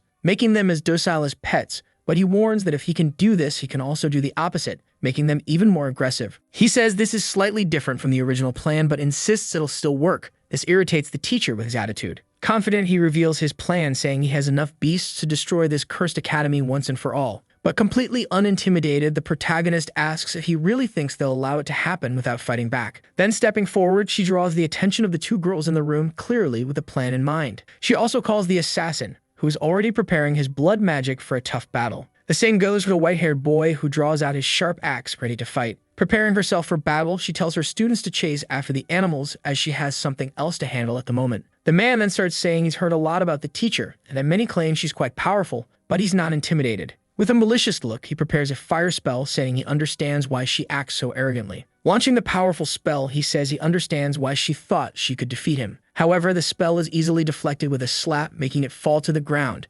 effortlessly. The girl doesn't even move. Wiping sweat from her face, she asks who the teacher thinks he is to call her arrogant like that. Without stopping, the teacher activates his multiple ignition spell. Enjoying the battle, he throws more fireballs, acknowledging his rival's boldness. The two begin fighting while the girl points out that he did all this while teaching classes with an innocent face. Laughing at the comment, he asks if she really thinks the combat professor is his master. Then he unleashes a powerful blast of fire, saying he has only one mentor. Very surprised, the girl asks if he's referring to the man with the filthy demonic energy. Cutting through the fire blast with her bare hand and releasing her own magic, she asks if he truly calls that man his master. Then she takes out the small stone she found at the altar, admitting this will be more difficult than she imagined. The school villain is greatly surprised, wondering how the girl got hold of that stone. Breaking the stone, she says the man is making everything harder and questions why he collaborate with demons. Seeing the altar destroyed, the man becomes enraged, saying it was a relic belonging to his master. He clenches his fists, emanating purple energy, and says the girl has no idea how valuable that was. Completely insane, he starts releasing his purple energy throughout the room, demanding to know how she dared to break that object. Many purple runes appear in the surroundings, preparing a powerful attack capable of destroying any amateur. Then he activates his dark magic called Black Needles. Countless needles begin shooting out of the purple rooms with great speed and power. The black needles move around the room like lightning, not stopping even for a second. Surprising everyone, they hit the protagonist, causing a small explosion upon impact. While the needles strike her, he mocks her, saying she's an idiot who doesn't understand the true value of what she destroyed. The man's hatred begins affecting the room's structure, making the walls shake as he continues shouting. The power of his energy is so intense that the room starts falling apart, unable to withstand the magical pressure. Seeing the girl lying on the floor after the impacts, he starts laughing, believing he has won. With an evil smile, he says this was the power he sought all along. His evil purple energy intensifies. Then he states he's glad he believed and followed the man who became his mentor. Distracted, he looks at his hands and says that with this power, he can defeat the combat professor with one hand. His energy becomes so intense that a purple mist begins to emanate throughout the room. Amid his madness, he claims he can do anything he wants in the world with this power. Then an empty vial falls to the ground, making noise while he continues saying he just needs to believe and follow his master. Completely bored, the girl gets up, yawning and saying she feels sorry for him. But the man isn't intimidated, even as the girl casually cleans herself in front of him, saying he almost respects her for surviving but came prepared for this. Laughing mockingly, he says the girl even brought a healing potion to the fight. Relaxed, she replies that it's not a healing potion, just a nutritional tonic she needs to drink every month. She says she forgot to drink it earlier, and since he was talking to himself anyway, thought it was a good time to take it. Ignoring what she says, the man begins summoning multiple runes on the ceiling, insisting it's still too soon for her to take it easy. Finishing his spell, he declares that she will not leave there alive and wishes for her to go to heaven peacefully. With his eyes completely purple and confident in his victory, he activates Dark Impact, a powerful magic. Black tentacles begin to fill the entire room, heading toward the protagonist to defeat her. However, the girl has already faced far more powerful enemies and sees all of this with a smile on her face as it feels like nothing more than a joke to her. Before the attack even gets close, it dissolves into the air, turning into dust. Surprised, the traitor wonders how this is possible, as his attack should have been unbeatable. Activating her magic, the girl laughs, saying that her rival just revealed his connection to the altar, giving her a good idea of who his accomplice is. From the room, a blue dust is emanating from the teacher's hand. With the magic activated, she fills herself with responsibility and says that her rival will be defeated. Irritated and sweating cold from fear, he asks how the girl managed to do this. Seeing his magic being destroyed, he asks how she could do it so easily. Laughing a lot, she says that even a 5-year-old child could destroy such a weak spell. Then she charges forward, activating blue runes in her hand. Activating the spell boost magic, she applies it to the punishment spell. She then rushes at her rival with all her strength, delivering a powerful punch to his chest, energized by magic. The punch is so strong that it makes the man cough up blood, feeling immense damage. The blow is so forceful that it sends him flying like an inflatable puppet, completely aimless. He falls to the ground on his knees as the impact landed directly on his stomach, leaving him powerless, while the girl seems to have not even suffered a scratch so far. Mocking him, she says she held back and tells her rival to get up and stop scheming. Using his last bit of strength, still lying down, he begins to activate and emanate purple magic from his hand, refusing to give up. Then several runes appear on the girl's back, illuminating the entire room with a purple light. He activates his black needles magic once again. Refusing to surrender, several sparks of energy burst from the runes again with full power and speed, activating and enhancing his multiple summoning magic. Hundreds of needles shoot out from the runes toward his rival in a surprise attack. However, without even looking back or moving before they can get close, the attack is already destroyed and dissolved into the air. Getting up, very weak, the man asks how many spells she has stored in her body as she is destroying his like they are made of paper. Not giving up, he activates other purple runes, believing that this time they will be enough. Laughing confidently, he asks the girl what she thinks of this attempt as the runes appear behind him. Activating 2 more reinforcement magics and Dark Impact, the runes help the teacher launch an even more powerful blast from his hands, creating a black trail toward his rival. The blast is extremely strong, dominating the entire room with a vortex surrounding the main laser. With completely insane eyes, the man screams for the girl to go to heaven already, as he uses all his magic. The strike forms a powerful trail of purple fire where the protagonist was standing, causing a large explosion. Seeing the wreckage, she finally breathes and relaxes. Apparently, he has defeated his rival and comments aloud that, in the end, all she did was talk. Then she appears by surprise behind the man, mocking him, saying she could say the same about him. She runs at full speed, emanating energy toward her enemy, surprising him. Activating the spell boosts magic to cause even greater damage. She then pushes the enemy's face with all of her speed and strength, activating the magic boost to defeat him. The girl's hand finally touches her enemy's face and begins to emanate purple energy, activating the powerful smash magic. Having reached high speed, she slams the teacher's head against the wall. Combined with the smash ability, impact causes tremendous damage, leaving him completely weakened. She says that traitors must be treated like this and need to suffer a little. Very angry at the actions of her former friend, she yells at him, saying that he went against morals and ethical principles, slamming his head even harder against the wall. She says that he was boasting about his power. The result of the battle is a completely destroyed room with paintings on the floor and fallen tables. Leaving the man collapsed on the ground after being defeated, she says that even a girl like her can crush his skull. Wiping her hand on her clothes, she states that he isn't weak because he's human. He's just weak. At the school, some time passes, and we see people shouting for everyone to hurry. In the corridors, the butler and several soldiers run, trying to help the students and find the princess. Appearing suddenly in front of the soldiers, the girl says that there is still some compassion left in the academy. The butler then apologizes, explaining that there is an unusual number of beastly demons on school grounds. But upon looking at Professor Selt, who is being held by the head, he wonders what exactly happened. The man's blood is black, clear evidence that he sold his soul to demons and betrayed everyone at the school. However, the girl states that it would have been impossible to notice the difference if he hadn't used his demonic energy in battle. At the moment he confirmed the use of demonic energy, the girl was forced to defeat him. She adds that the traitor will soon wake up and regain consciousness, so she asks them to interrogate him as soon as he opens his eyes. The butler, curious, asks if he is still alive, and the girl replies that yes, he is just unconscious. Throwing the defeated man's body on the ground, she jokes, saying he is perfectly fine and alive. The soldiers bow to her, thanking her for her collaboration and all her efforts in fighting the villain. As she leaves, the girl says she has an urgent matter to resolve and will have to go, but she wishes the soldiers good luck in handling the situation. Time passes, and apparently the protagonist heads to the forest surrounding the school. Tired from the long battle against the beasts, the blonde girl comments that this seems to be the last cursed creature. Holding the carcass of a beast in his hands, Lark congratulates his friends, saying he believes everything is over now. Seeing that his friend is very tired, he suggests that she leave first to get some rest. But the girl replies that she is worried about the professor's assistant, who is fighting alone against the wicked traitor. She fears for her friend's health, as the enemy is very powerful. The northern warrior and the princess start laughing, annoying Lesty, who asks what those stupid expressions are supposed to mean. Laughing a lot, the Harris says there is no need to worry about the professor's assistant at all. The white-haired boy nods, agreeing with his friend. He adds that the assistant was the first to notice something was wrong and acted based on her instincts. Trusting her, he says that she is probably already chasing after the real culprit at this very moment. Tired, the protagonist comments that it was a lot of hard work and maybe it's better to leave while there's still a chance. At that exact moment, her mentor appears, asking what she just said, startling the girl. Trying to change the subject, she says it was nothing, just that the dirt on her clothes won't come off, which really annoys her. Serious as always, the mentor asks her not to use water magic to clean the clothes, since they were a gift from the royal family. While the girl tries to clean them, he adds, asking how she got so dirty, but quickly drops the subject, not really caring. She keeps trying hard to clean her clothes and wonders if her students are safe, but soon dismisses the thought. Putting even more strength into scrubbing, she tells herself that if she keeps teaching them, everything will work out in the end. However, pressing too hard, she realizes she tore the clothes in half. This makes the mentor very angry, as he had warned her to be careful. Inside the school, someone comments that they would never have imagined the teaching assistant could be such a dangerous traitor. One of the girls asks if they are really saying he framed the combat professor, and they believe so. Two adults converse, questioning how it's possible for there to be a traitor at the school.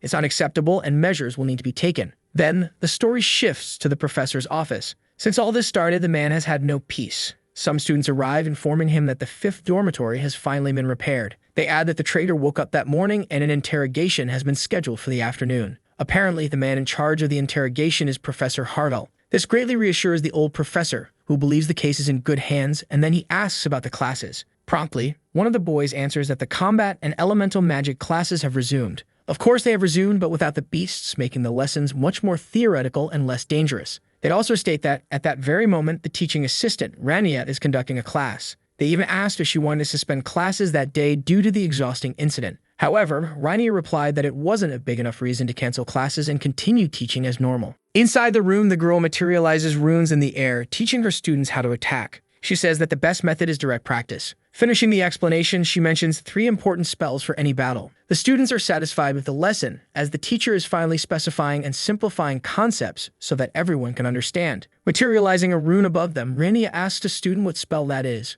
The boy, nervous, answers that it is an advanced attack spell with a single focus. The answer is correct, as it is a spell commonly used in magic circuits. She explains that most sorcerers memorize these spells and use them without knowing how or why they were created. Then she shows the students that this circuit is a daily matter, one that doesn't require much effort to perform. Materializing runes around the divine scale, she states that memorizing spells is indeed efficient. However, understanding the meaning behind everything takes a mage to a much higher level. Finally, all the students pay close attention to the class and absorb the knowledge, as the teaching is now fluid and clear. Quite tired, the girl comments that she feels like she's going crazy, as she is still not used to teaching. She coughs, regaining her concentration to avoid interrupting the flow of the class. She adds that they can use the previous day's incident as a good example of what they are learning. Rania mentions that the academy faced some problems recently, but thanks to the students, the situation was quickly resolved. While she explains, her students and friends pay full attention to every word. She emphasizes that understanding the magic circuit is essential to using it correctly. She adds that showing discernment and not getting too attached to daily routines is fundamental to solving complicated problems.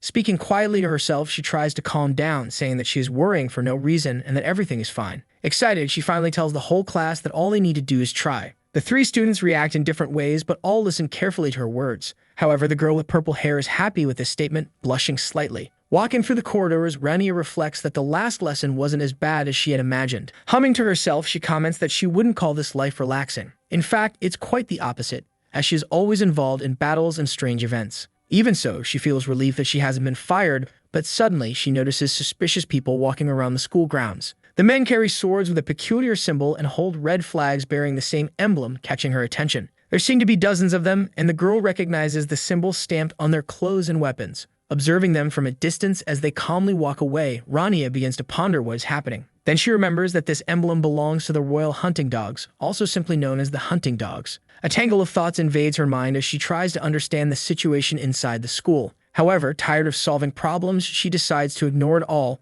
telling herself that it's not her problem and heads toward the school cafe. The atmosphere changes drastically as the story shifts to the academy's underground prison, where the traitor is being held. There, Harville, accompanied by a soldier, goes to meet the teacher to begin the interrogation. The man is imprisoned in a cell, awaiting the moment he will be interrogated. Tied to a wooden chair behind the bars, the soldier orders him to wake up. The traitor is completely weak, his eyes white, too exhausted to speak. Out of control, he begins thrashing in the chair, screaming that the prophet will punish them for what they have done. With reddened and purple eyes, he keeps repeating the same phrase about the prophet, shouting. In the midst of the shadows, completely hidden, someone is manipulating the man, forcing him to repeat the words. Cleverly, the royal butler orders the guard to step back as he suspects something. He is surprised to realize that Selt is much more mentally broken than he had expected. While watching the traitor drooling and acting irrationally, he concludes that the man is under a powerful mental control. Alarmed, the guard asks if the man is still alive, but Harville confirms he is and orders him to be taken to the church. Walking through the corridors of the underground prison, the butler begins to reflect on who this prophet might be. Wielding his sword, he states that he has only 2 clues about the prophet's identity. His first guess is that the prophet is inside the academy. The second is that he is a powerful figure who makes demonic contracts. However, regardless of who he is, knowing the extent of his powers, Harville admits he cannot face him alone. Suddenly, something unexpected happens, leaving the butler completely stunned. Frightened, he sees men appearing ahead of him. They arrive much earlier than expected. Then he spots a masked man surrounded by several soldiers dressed in red. The name of this intimidating man is Lord Cult, an apparently powerful figure within the kingdom. 7 years earlier at the Chaldea Palace, we see the princess desperately fleeing along with Harville from beasts. Crying, the girl asks her friend why Garrick would do this to them. Running without stopping for even a second, the butler tells the princess not to look back as the wolves close in. Looking back, the man, completely distraught, says that Garrick is no longer the man they once knew and that he has now become nothing but a filthy traitor. In fact, the man was once a warrior of the imperial court. Meanwhile, the 2 of them run in fear. Then the bald man says that he only needs the girl and her alone, his words incredibly intimidating. With a completely changed appearance, he says that the prophet promised him an immortal army in exchange for the little girl. Standing in front of the princess, the butler tells her not to listen to those words and begs her to run as fast as she can. In tears, the girl runs with all of her strength, trying to escape the battle. While running at high speed, she cries out for help, hoping anyone nearby might hear her. As she rushes through the palace corridors, a great explosion happens behind her, sending debris flying everywhere. With tears streaming down her face, she turns around to see what's happening, fearing she could die at any moment. Then, approaching slowly and confidently, someone comments that there was a lot of smoke and asks if the princess is alright. The savior is the protagonist, still young, saying he came to rescue her. We return to the present, where the girl dreams of Lord Renal, who saved her in the past. She remembers the time when a man appeared out of nowhere and defeated the traitor with a single blow. The enemy's body collapsed to the ground, and then the mysterious savior vanished just like that. Now lying in bed hugging a pillow, she thinks about that memory from her life. Looking out the sunning window, she wonders where Lord Renal is and what he might be doing at this very moment. We then see the protagonist at a cafe, coughing heavily and making a mess. She reflects, thinking she heard the princess's voice in her head, suddenly panicking. Deep in thought, she realizes she needs to tell the princess that she tore the gift she received while washing clothes the day before. However, she struggles with herself, not wanting to confess but feeling she must, since it's the right thing to do. Time passes and the sun is already setting over the school grounds. We see the warrior walking alongside the butler, who asks why not interrogate someone directly. Serious and inquisitive, Culp responds that there is something more urgent in this situation. He says he needs to figure out what is really going on. Looking over the school grounds, Culp notices there's still a considerable amount of demonic energy lingering in the area. The boy beside him is quite startled and asks if he's sure about that. Highly skilled, Culp replies that the energy is faint and that it takes a lot of experience to detect it, but it's definitely there. We can see several students walking through the school's corridors and streets, heading to their respective places. Left alone for a moment, the butler reflects that he can't feel anything, but he trusts his lord's instincts. Culp is one of the kingdom's most skilled warriors, and before becoming a hound, he was nicknamed the Tracker. He could locate a target in mere seconds and once fought alongside the team of heroes on the battlefield. If his friend says there's demonic energy on site, then without a doubt the information is true. Sadly, the butler reflects that things might have been different if the soldiers had been near the palace 7 years ago. As they walk, something catches the soldier's attention, and he asks them to wait a moment. He quickly turns around, completely focused on his goal. They realize that the trail of demonic energy leads near the protagonist, which makes them curious. Culp draws his sword, preparing for a long battle. Then he starts running at full speed, gaining momentum for his attack. The girl wasn't paying attention until she suddenly hears the sound of the man's footsteps. He prepares for the strike and finally leaps, shouting that he found the filthy traitor, aiming to defeat them with a single blow. The warrior's attack is so powerful that it completely shatters the ground, sending debris flying everywhere. The nearby students are extremely surprised, unable to understand what is happening. The soldier was so fast that no one could keep up, leaving the butler wondering where he went. Nervous, he considers whether Culp may have targeted the professor's assistant, Rana. Then we see that the protagonist was not completely defeated and is already preparing to counterattack. Fighting back, she wonders who that man is, as his attack scared her far too much. Frightened, while fighting, she questions why he would attack her so suddenly. The two engage in a balanced battle, both being extremely powerful. From a distance, Ravel cannot believe what he is seeing, thinking it's all impossible. The hunting dogs are specialists in direct combat, being the natural enemies of mages as they were trained to face them. The two continue fighting, and it is explained that mages of any kind generally don't stand a chance against this type of royal soldier. However, the protagonist is far more skilled than she appears, managing to fight evenly without taking any damage. The experienced warrior realizes that the girl is clearly holding back in the fight. He also notices that she is not using any real weapon, only powerful magic and spells. As the fight continues without pause, Culp wonders how she can be putting so much pressure on him. In the middle of the combat, the warrior's sword is thrown high into the air, spinning endlessly. He is left completely disarmed, with no way to defend himself from the powerful blows. Clenching his fists, Culp says that this cannot be possible, as he knows it's just a hypothesis. Yet, it's happening. Relaxed as always, the girl complains that her opponent is too distracted during the battle. Sweating coldly, Culp is frightened to realize that everything his opponent is doing is simple yet extremely efficient. Then, knowing he is going to lose, he surrenders, raising his hands and calming the situation. The girl laughs a lot and asks sweetly who he is. The man approaches and comments that he was wondering where his friend had gone, already knowing who she is. Joking a bit, he asks why she looks like that. This leaves the MC completely uncomfortable, as she did not expect to be recognized there. 5 years earlier, in a deserted era, in another world, the protagonist, before transforming into a woman, is running somewhere with a friend, wondering if this is the right path. While running at full speed, the man says he is sure of his hunch. Then, doubting his friend, the MC wonders if his intuition is a bit off but stays silent. Looking at the entire area, the desert is filled with skulls, causing the hero to say he's certain it's not here. Suddenly, a huge creature with several mouths bursts from the sand, causing a massive explosion of debris across the environment. Seeing that the target they were hunting has finally appeared, the warrior mocks, saying that this was what he had been talking about all along. He begins to draw his sword while reciting some phrases out loud. The man is actually the direct assistant of the apprentice Renal, Culp, who would become a fine warrior in the future. As the battle begins, the protagonist activates some power runes throughout the area, trying to energize and defeat the monster. Lightning shoots from the protagonist's hand as he says he has to finish this quickly to get home earlier. As they run toward the creature preparing their attacks, they see that it is a giant larva with multiple heads and mouths, each with rotating teeth. The two continue battling long enough for the day to start turning into night and the sun to set. Several pieces of the creature lie scattered on the ground as the two comment that they wish to retire from the battlefield. Resting after finishing the fight, Colt asks his friend what he will do after retiring, asking if he will inherit the Grey Tower. The protagonist promptly responds that he prefers not to inherit it, as the old men there are very annoying and irritating. Maybe in the future, he says he might become a teacher, causing his friend to mockingly joke that he feels sorry for the students of that school. This leads to a silly fight between the two as Renal gets offended and insults his friend. After receiving a punch to the head, the boy starts crying, begging for mercy and to be spared. Later, recalling the memory, the warrior has broth dripping from his eyes as he screams for his friend to run. An army of skeletons led by an undead is approaching, terrifying and causing fear in everyone around. In the midst of a very harsh battle, the MC has a fearful expression but doesn't back down, continuing to fight.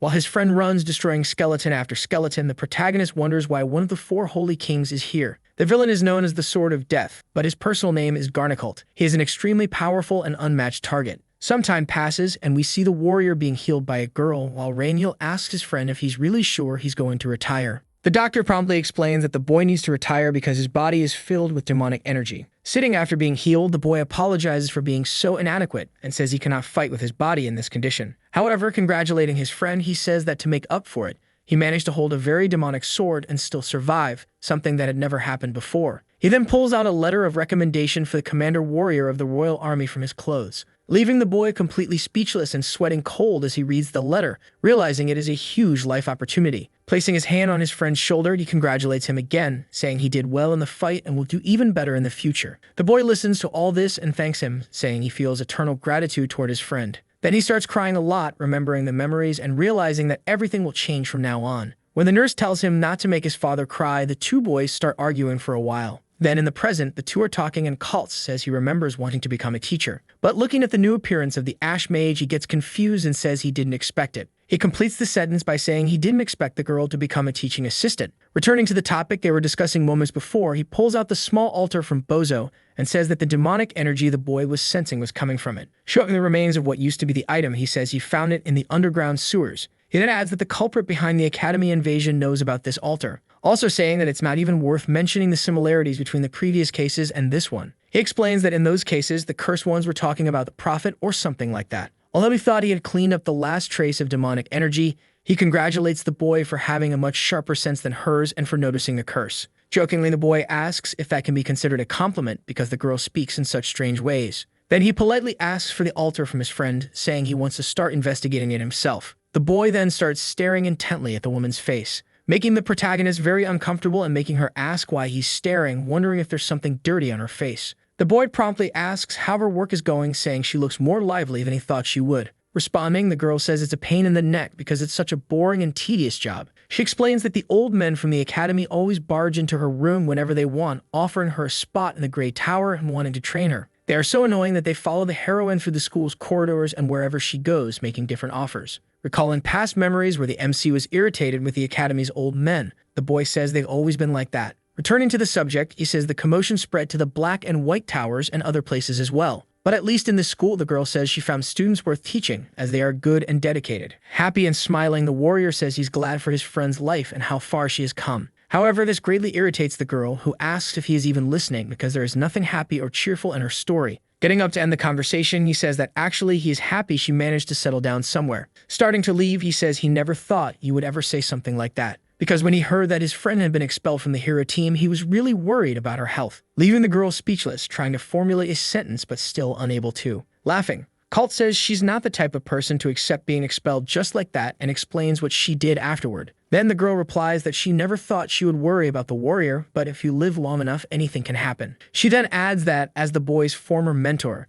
she wants to give one last piece of advice. Then suddenly, she places her hand on his chest, emanating blue magic, and activates her punishment spell. Catching him by surprise, she activates the spell on the man's chest, throwing him far away and causing moderate damage. Laughing a lot after getting her revenge, she gives the tip that he should improve his habit of attacking people out of nowhere. After being launched with full force, he lands in front of some bushes, saying that the girl hasn't changed a bit over the years. The conversation between the two lasted so long that night and already fallen at the school, walking through the corridors lest he thinks that it's already very late and he's breaking curfew. Then, out of nowhere, someone speaks behind the girl, saying it has been a long time since they last saw each other, startling her and leaving her speechless. The person appears suddenly with brown hair and looking much older as he approaches the girl. The man gets very close, making the girl realize exactly who he is, and his name is Elder Gillian. Arcadia is the name of a great nation that existed hundreds of years ago. From one day to the next, this majestic country was reduced to ashes by 4 individuals, the first being the black dragon Belial. The second responsible was Gredos, the renegade. The third was the skull-faced villain the protagonist had previously faced, Garnicled, the Sword of Death. Last but not least, there was the ancient lich named Skeeble, an incredibly powerful skeleton. However, those chosen by the stars never gave up on their mission and built a city atop the destroyed kingdom. They gathered their forces as much as they could, heroes and saintly sorcerers, alchemists and mages. The mages created separate towers to fulfill their goals, and the king assigned colors to each tower. The Black Tower became known for incarnation and enchantment magics, holding many powerful runes. Meanwhile, the White Tower became known for elemental magic and the manipulation of elements like fire, air, earth, and water. Each tower pursued its own research within its division for the personal goal of reaching the peak of magic. However, the Grey Tower is different as it doesn't care about each individual's academic past, and its sole purpose is to revive Arcadia's lost magic. Returning to the present, the brown-haired man says he is disgusted to see the girl so withered and weak, leaving her shocked and speechless, apologizing for her behavior as if she were in the wrong. Shouting loudly, the man asks if she has forgotten that she is supposed to be the next master of the Grey Tower, showing his frustration, leaving the girl extremely embarrassed and frightened, hugging her books tightly. As he yells, he says he won't repeat himself again and demands she fix her posture and walk with pride. Shy and very afraid, the girl apologizes from the bottom of her heart for not living up to her master's expectations. Irritated, he scratches his temple and says that's enough. But then, the man reveals why he came here in the first place, asking the girl to tell him everything she knows about Rania Ventrias. Frozen and without a reaction, the girl slowly forms her sentences, saying that Rania is an apprentice and the adopted daughter of Elder Rosal. She adds, while her mentor listens, that the girl is teaching all the basic fundamentals of mana. Being as impatient as always, the man interrupts her and asks if that's really what she thought he wanted to hear. Pulling something from his clothes, he humiliates her by saying he never even had a spark of expectation for her. But seeing her made a fool concerns him about the girl's future. He then pulls a black object from his pocket, surprising the girl. When she asks about the Grey Tower, the man replies that she is correct about her assumption. He adds that anyone with intelligence would understand the value of a letter of recommendation made by him. Some time passes, and we return to the cafe where the protagonist is resting. Some students are gathered, chatting about various topics. 2 others are talking about studying for the exam, and one responds, confused that he didn't even know there would be one. Sitting in the corner, the protagonist gets irritated, feeling that this cafe is getting more and more crowded. She recalls the conversation she had earlier with her friend, reflecting on the words said at the time. While she gets lost in her world, reflecting on what her friend said, we can see students talking in the background. Observing the waitress in front of her, she thinks she needs to find a new quiet place for herself, as this place is too noisy. Then something happens inside the cafe, and several students start leaving, making the girl wonder why everyone is leaving so suddenly. Something then catches the MC's attention, making her wonder what exactly it is, very confused. Realizing she is now alone inside the place, she becomes very irritated, wondering exactly what is going on. Then someone suddenly appears, sitting at her table, saying he wanted them to have a private conversation. The man is the mage who was earlier talking to Lesty, and he sits down, saying it's a pleasure to meet the protagonist. With a very sweet smile, he introduces himself to the girl, trying to start a conversation. Annoyed by this, she realizes what's happening, saying that she was sitting here thinking about what was going on, and it was this all along. Reflecting that the elders must be eager to send Gillian, the mage dispatched is the second most authoritative person in the tower. Continuing to speak, the man says he understands the girl is busy, so he will get straight to the point. He then begins to pull a letter from his pocket. Placing the black letter on the table, he says he came here to deliver it. It seems to be something important. Leaving the girl a little surprised, he adds that, as a mage, she should understand the real importance and meaning of this envelope on the table. Very confused, the girl, who didn't understand why the letter was given to her, says she heard that the Grey Tower balances its internal power among 6 elders. Realizing the girl's cleverness, the man praises her, saying she did her homework, but he asks who even cares about the final balance. He says this is a personal letter of recommendation from himself, one of the 6 most important elders. The clock ticks and time passes as the girl sits thinking and reflecting about the matter and the letter. Outside, the singing of birds can be heard while the cafe remains empty. As the girl gazes around the cafe in contemplation, the man adds that any mage would defeat enemies just to have this recommendation. And the moment the girl accepts the letter of recommendation,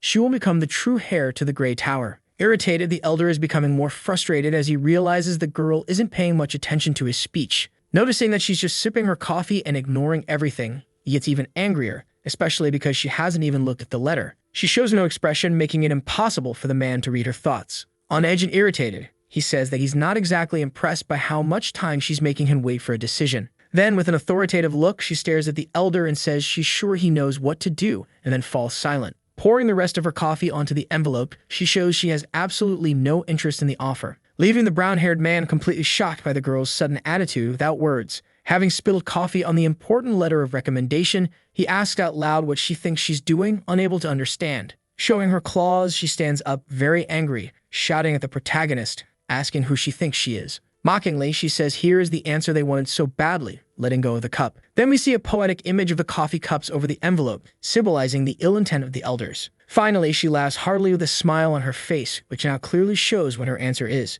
Seeing all this leaves the man extremely irritated, nerves on edge, about to act impulsively out of frustration. Then he acts, pointing to the mess the girl made and asking once more if that is really her final answer. Laughing and being as mocking as ever, the girl asks what would happen if it really were her final answer. Irritated, the man says he heard she had talent but didn't know she lacked respect in her attitude, adding that he has served the Grey Tower longer than any other elder and says he will show her a taste of what he is capable of. Activating a magic called Mana Realm, a blue-screen energy starts emanating throughout the cafe. Being only a glimpse of his full potential, you see the entire cafe shaking and trembling, cups breaking. The power is strong enough to shake even the chandeliers, making this situation worsen quickly. Emanating runes from his hand, he looks at the girl with an authoritative face, asking what she thinks of all this. Trying to convince and force the girl to accept, he says he will give her another chance and asks her to accept the letter. Growing increasingly irritated, the girl calls her rival stubborn and says she has already rejected the invitation. Then, without hesitation, she gets up, walking toward the man without showing the slightest fear of the activated magic. She snaps her fingers, triggering a powerful counterattack strong enough to clash directly with the magic. The counter magic is powerful enough to deactivate all the runes that were emanating throughout the room. She then continues speaking, saying that the elder recruits people to make the Grey Tower bigger in order to outshine the other towers unfairly. She adds that if that's what the man wants, then he has indeed succeeded. Then, activating her own Mana Realm magic with her own powers,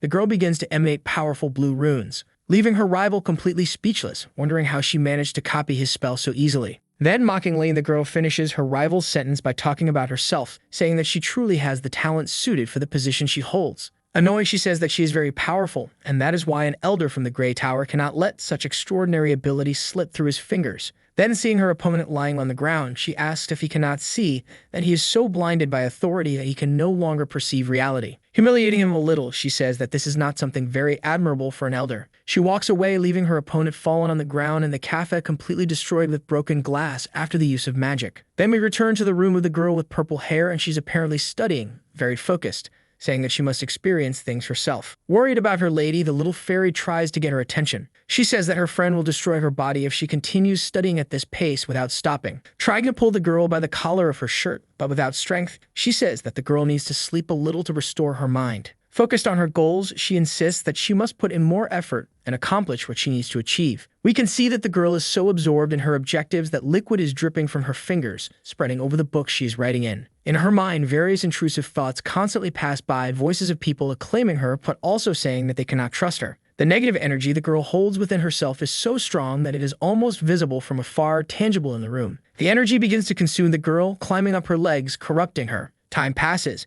and it is a new day at Aplia Academy. Gathered in front of the news board, many students realize that they have finally announced the new exam. Looking at the board full of runes and various notices, some student wonders if this is really the exam they were talking about. Approaching the exam announcement board, the protagonist says that now she will pose a question that her students can actually solve. In the background, among other students, we see the disciples discussing what the teacher is doing now. With several papers from the announcements in her hands, the girl mentally insults her friends in a humorous way. Then she notices that the purple-haired girl is dragging herself around, looking rather odd and unwell. She approaches the girl and asks if she has been feeling sick lately. Adding a more accurate analysis, she says that the girl looks bad, very pale. Then we see the point of view of the purple-haired girl, full of intrusive thoughts as if everyone were staring at and judging her. All these memories and intrusive thoughts start to disturb the girl even more, and she closes her eyes, trying to forget, but fails. Extremely disturbed, she starts running very fast while the protagonist shouts, trying to call her back. Suddenly, the warrior appears, startling the MC, while he wonders if this is actually the exam her friend was announcing for the students.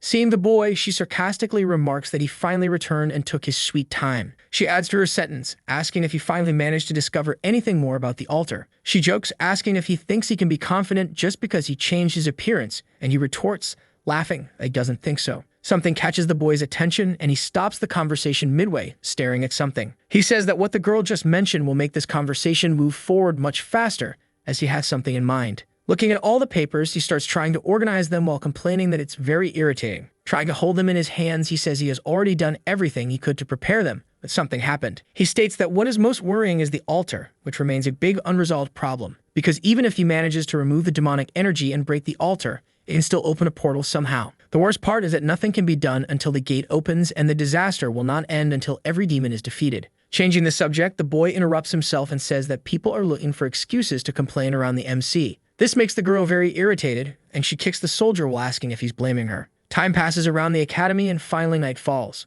We also see that the royal city called Chaudelia has some adventurers around. Among the adventurers, 2 people stand out as they seem to be part of the hero's team. It is then revealed that the 3 hidden figures were indeed the team, and their leader is asking if it's true that all of this is related to the altar. One of the soldiers promptly says that apparently a portal was opened inside the capital. Continuing the conversation, questioning further, the boy asks if anyone has responded, and the soldier says that, so far, only their team has. Then he asks the real question he wanted to know, if the Ash Mage will participate in this. Walking through the empty corridors of the capital, the warrior says he doesn't think the mage is in the capital. Drawing his sword from its sheath, Kyle says that something about this doesn't seem right, surprising the team's companion, who wonders what exactly they mean by that statement. Golden beams of light begin to pass around the team leader as he places his hand near his sword. The man seems to be losing his mind, saying that the stars are giving him magical precognition. He adds that the stars are constantly connecting. We then see that he is being guided toward the encounter with the protagonist, apparently hunting him down. Inside the principal's office, some assistants comment that the team of heroes was dismissed yesterday.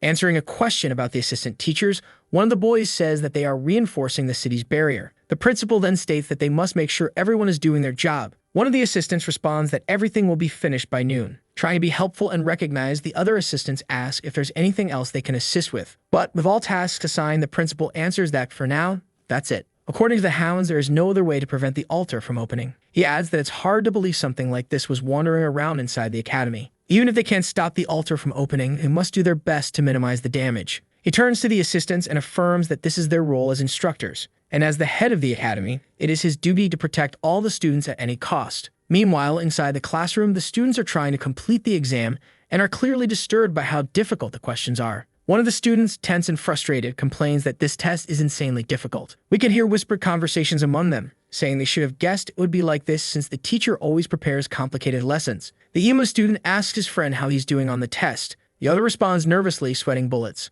We see that both of their papers are completely blank and they have no idea how to proceed. Looking at the bizarre parts of the test, one of them comments that he can't even tell black from white anymore. Then something catches the Northern warrior's attention and he turns all of his focus to a scene. He sees his purple-haired friend working on the exam and asks if she managed to answer the question correctly. But then he notices something different about her. His friend asks him to stop staring, saying she's probably just exhausted. The White Tower disciple watches and says he has a very bad feeling as the girl walks away. Trying to dismiss these worries, the assassin tells his friend to just finish the test already and stop complaining. This irritates the boy, who starts an argument, saying they shouldn't underestimate his instincts. Purple energy begins to spread throughout the place where the girl walks, dense and unsettling. This negative energy lingers in the air, even remaining near other students. We see that the girl is extremely focused on her objectives, while the small fairy accompanying her begs for something without getting a response. Night starts to fall over the academy. The atmosphere grows tense. Inside a room, people complain that nothing is progressing. A tired man comments that he's done for today and will stop. Another counters, asking what's the point of presenting this problem to the students if even they can't solve it with help. The frustrated students end up giving up on the exam, which was ridiculously difficult, and begin leaving the room. Meanwhile, a librarian is sorting books, grumbling that all of this is too much work. But something catches his attention. He turns around to check what's happening. On a roof, the two friends are making all the noise the librarian heard. Sad, the girl complains that she spent so much time preparing the exam for the students, only for no one to be able to finish it. She continues complaining, saying that creating a test like this is difficult because it requires understanding instructional rules. But then she tires of the topic and states that now none of that matters anymore. Sadly, she says that all they can do is wait for the altar to appear, and the only thing they can do is prepare for the worst. Then the warrior calls his friend's attention, wanting to say something important, making her wonder what he is talking about and why he is putting so much emphasis on it. Finally, he says that to help the Magic Academy, the school director is called the Hero Team. Laughing, the girl says she thought it would be something more important and wonders if he really thought she would be angry about it. Answering her question, the boy says that honestly, he thought she would be very irritated. Laughing, she says she can separate her personal life from her work and wouldn't be affected by something so silly. She then adds that it's better to have those useless ones around since they can at least clean up the mess. Completely speechless, the warrior wonders if they're really going to make the Hero Team the school's cleanup crew. Cracking her body, the girl says that now she has more knowledge about the medium. Surprised to hear this, the boy asks if she finally managed to identify where the trail is coming from. The girl says that she has a slight hunch so far, wherever it may be. That's it. However, she adds that it will become dangerous if overly stimulated, and they must be very careful dealing with it. She explains that if they act incorrectly, they could end up ruining everything and accidentally create new 4 holy kings. Afraid and sweating cold, the boy asks if failure is really so dangerous that all of this could actually happen. The MC then says that in terms of talent, the opponent who controls the altar is much more talented and powerful. We then see the pink-haired girl focused on her objectives, while stardust flows near her body. The MC adds that the old men of the Grey Tower are too blind to truly see the girl's qualities. The scene then shifts to a private room. We see Lesty entering the room with her books in hand, while the mischievous boy says there's something on the table. Approaching the letter, the little fairy is surprised by what is written. Curious, the girl grabs the envelope, wondering who left it here in the first place. Inside the letter is the exam from earlier, with its runes confusing the girl. As soon as she glances at the runes, the girl immediately recognizes what kind of circuits they are without much difficulty. Stardust flows throughout the place, while we see that the circuit is designed to protect someone. A whole new level of defense, a counterattack. Impressed by the quality of the paper circuits, she says this is a perfect rune and that not a single part is wasted. Then she asks out loud if she will have to keep carrying this around wherever she goes. Underneath the table, negative energy begins to manifest once more, making a slight noise. Finally, the villain appears, his purple eyes emanating magic, looking extremely malevolent. This terrifies the little fairy, who notices him immediately. Without mercy, he grabs the fairy with his skeletal hands and lunges forward. With the fairy in his grasp, he takes her back to where she belongs, greatly frightening the purple-haired girl. Some time passes, and we see that the heiress of the Grey Tower is completely entangled in webs, pale and weak. The girl is losing her strength, unable to stand, and is almost crossing over to the afterlife, departing for another plane. But phrases in her mind keep her awake, questioning what she is doing and urging her to go somewhere else. Then she recalls happy memories where her fairy praised her while playing the friends, very joyful. Her friends were also happy, laughing, and very excited about the magic they had discovered. Then an elder places his hand on the little girl's head, congratulating her and calling her clever. We see that it was an old man who approached the girl, asking what the fairy's name is. Very happy and excited, the little mage says that according to the books, the fox's name is Spirit of the Wind. However, more experienced in the matter, the elder says that the fox would feel lonely if called that and that it would be better to call her Sylvie. Then, kneeling down, the man asks the girl if she wants to study magic and become his apprentice. He praises her greatly, saying she has talent, making the girl and her fairy very happy. Taking the prodigy's hand, he says she has enough talent to guide an entire era. All these good memories begin to pass through the girl's mind, keeping her awake and helping her escape the corruption of the negative energy. While they were waiting, the two finally noticed that the energy must now be surrounding the school. Complaining, the boy says that his friend was very impatient because she knows who the medium is but can't figure everything out. But retorting, the teacher says that her target is too cowardly to show himself. She then explains that once she became a medium too, she was able to feel all these different magics. Not fully understanding the sentence, he agrees, trapped in his thoughts. Then he finally realizes the gravity of what his friend just said, wondering what she meant. When asked when this happened, the girl answers that it was shortly after she was left alone and saw the calamity with her own eyes.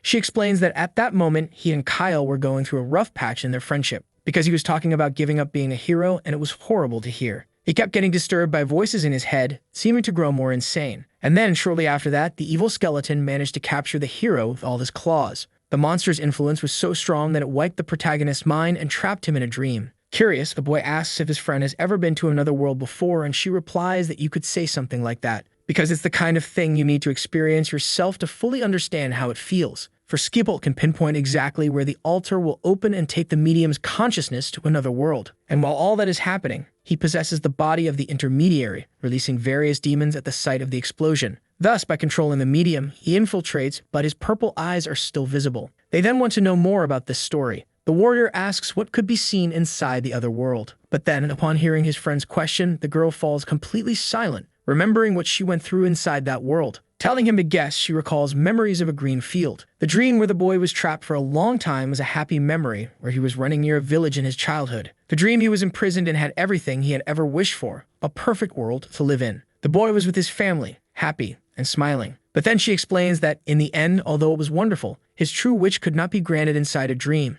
and that was the end of the story, which makes the boy even more curious to know what kind of wish could not be fulfilled even inside a dream. But then the girl retorts, telling him to wipe that ugly look off his face. Then, approaching the edge of the balcony, she says that, of course, there are 1 or 2 wishes still to be achieved. But what he wants to achieve cannot be found in memories, and that's why he broke free. And the hope is that maybe the purple-haired girl also has the same kind of unreachable dream. Then we return to the intrusive thoughts of the girl, which continue at full speed, cursing and belittling her without stopping. Entangled in the villain's webs, various negative spirits appear, insulting her heavily. Crying, the girl wonders what is happening, feeling very scared and miserable. Then, screaming very angry, she says she doesn't want to see this anymore, breaking the webs around her. Furious, she screams again that she doesn't want to see any more of those annoying memories while glass shatters around her. Then we see an old bearded man talking with Lesty. He is bedridden and very frail, saying that he understands why the girl is so scared. Holding her hands, he says that there are moments when humans must act selfishly and for themselves, saying that the price the girl had to pay to discover her talent was far too heavy for such a young child. However, now everything is different and she is already grown and more aware. Then we see that in the forests around the academy, a very strange movement begins.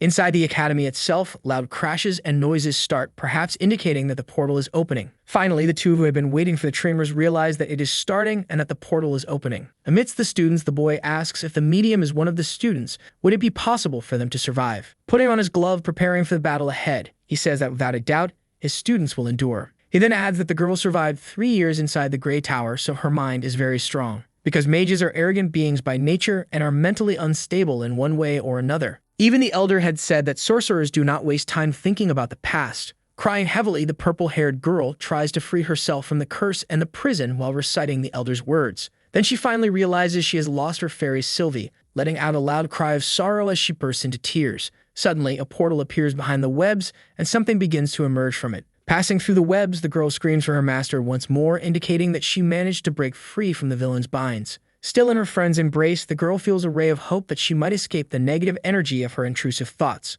However, in a very frightening scene, we see the skeleton stepping out from the shadows. Spreading his influence throughout the room, he appears before the girl, insulting her as insolent and says he will send her where she belongs. Irritated, the skeleton approaches the girl, wondering how she managed to wake up from his dream. Coming out from under the villain's influence, the girl begins to realize who has been cursing her all this time. Then the ancient lich says that if she had remained still, he would have offered an easier path. But the girl knows she would never accept any kind of deal from a villain like him, and she becomes angry. Clenching her fists, she begins to focus on the battle ahead, even knowing she might be defeated. She activates her summoning magic, creating various animals to assist her in this difficult fight. Activating also the multiple summoning ability, she summons many lions and unicorns at once. Even though all the magic in the place is being completely dominated by the Elder, the girl is determined to try and summon her servants with her green magic. Casting her central attack magic, all her summoned creatures charge fiercely and recklessly toward the skeleton, releasing the summons that nearly cover her opponent. With a single blow, the creature destroys all the summoned animals while asking if the girl wasn't satisfied with the dream she was having.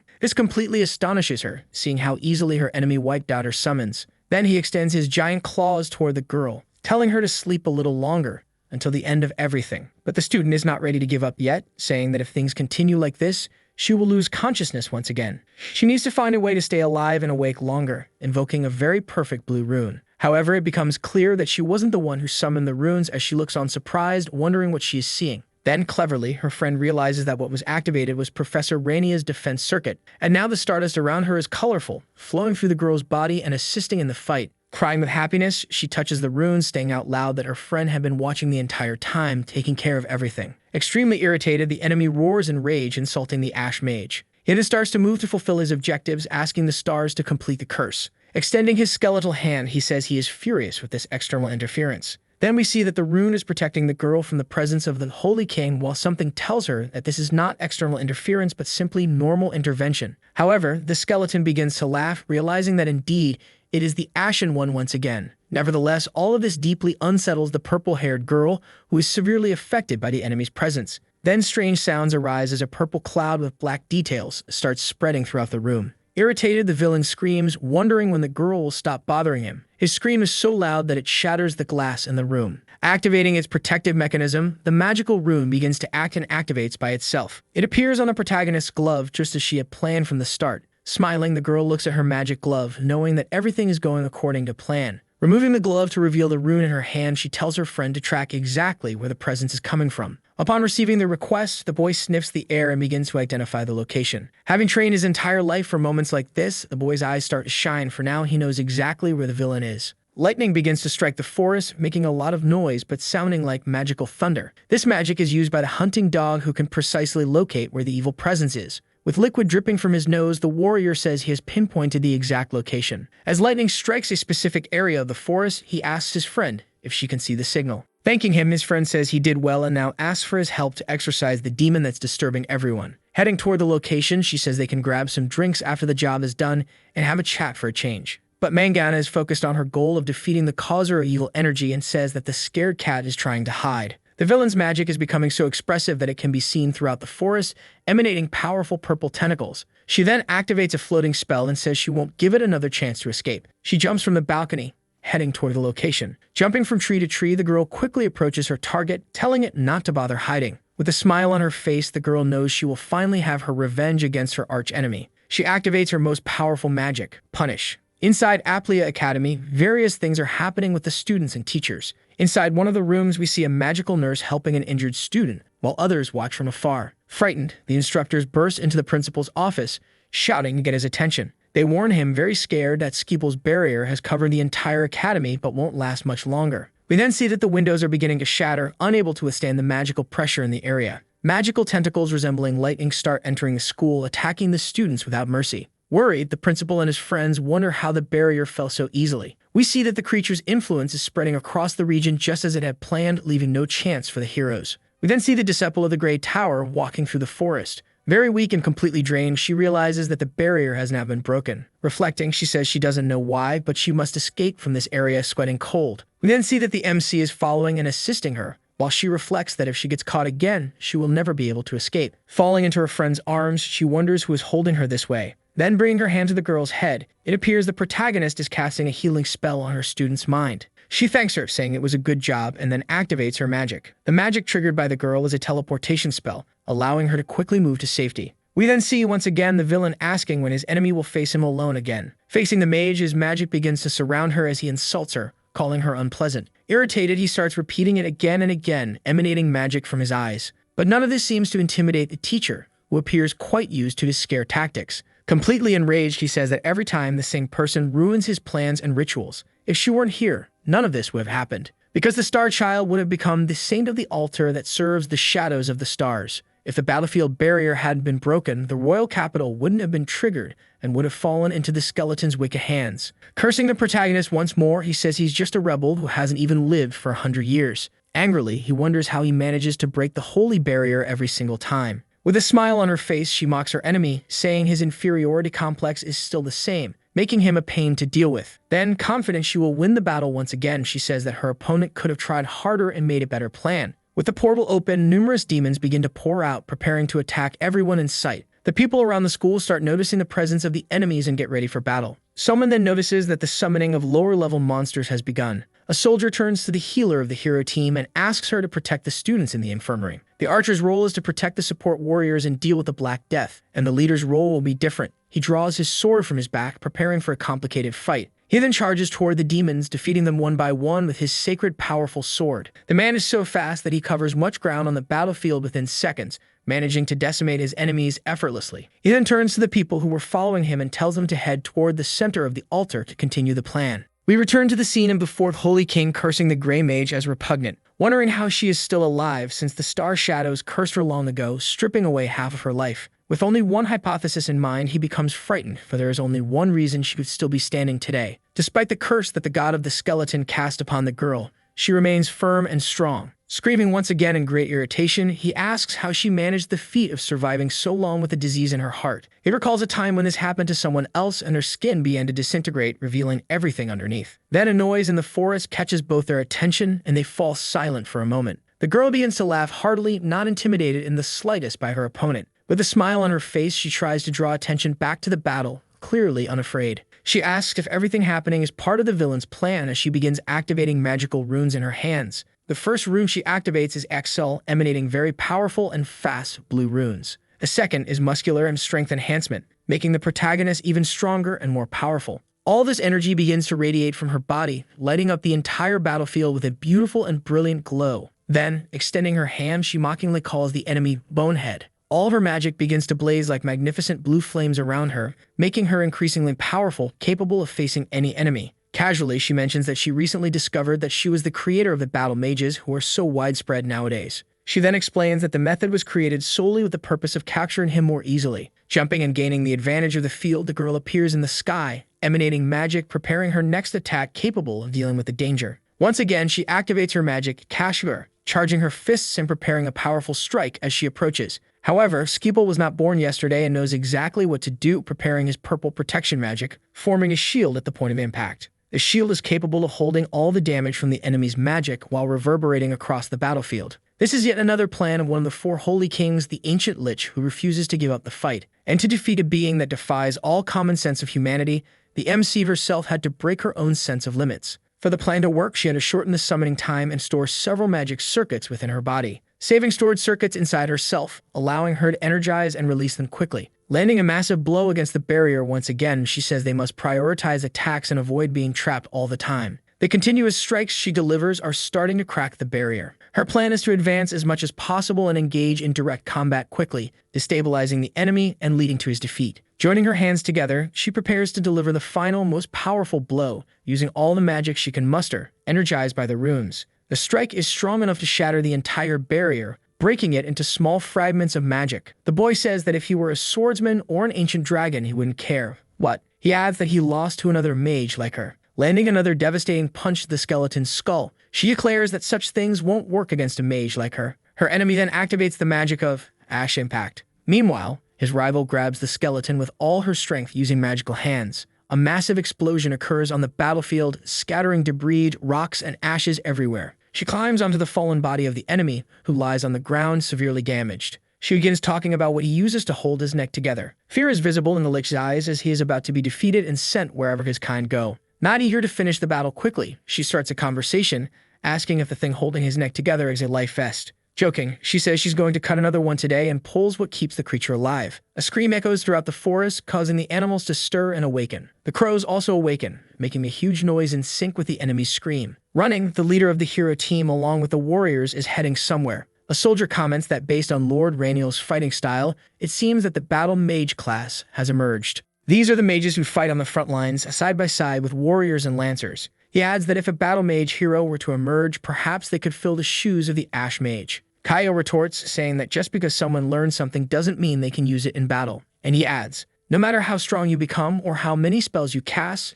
the human body has a limit. But of course, the elitist comments that he managed to burn the light of the stars and transcend the limits of the human body, a power reserved for a few. Recalling a memory, the protagonist sees himself running, burning mana instead of stars as he passes. We return to the scene of the MC's battle with her rival. There, the divine scale forms again in the sky. Seeing her enemy defeated, she states that she has won and will now propose a deal. She turns to the scale she produced and demands an exchange. The bargaining object will be her own body and flesh. The girl is still unsure if she really wants to make this deal, and she starts sweating cold. It's something definitive. In its usual inquisitive tone, the divine scale responds, "Pay the price before anything is done." Extending her hand, she says that the price to be paid will be the remainder of her mana.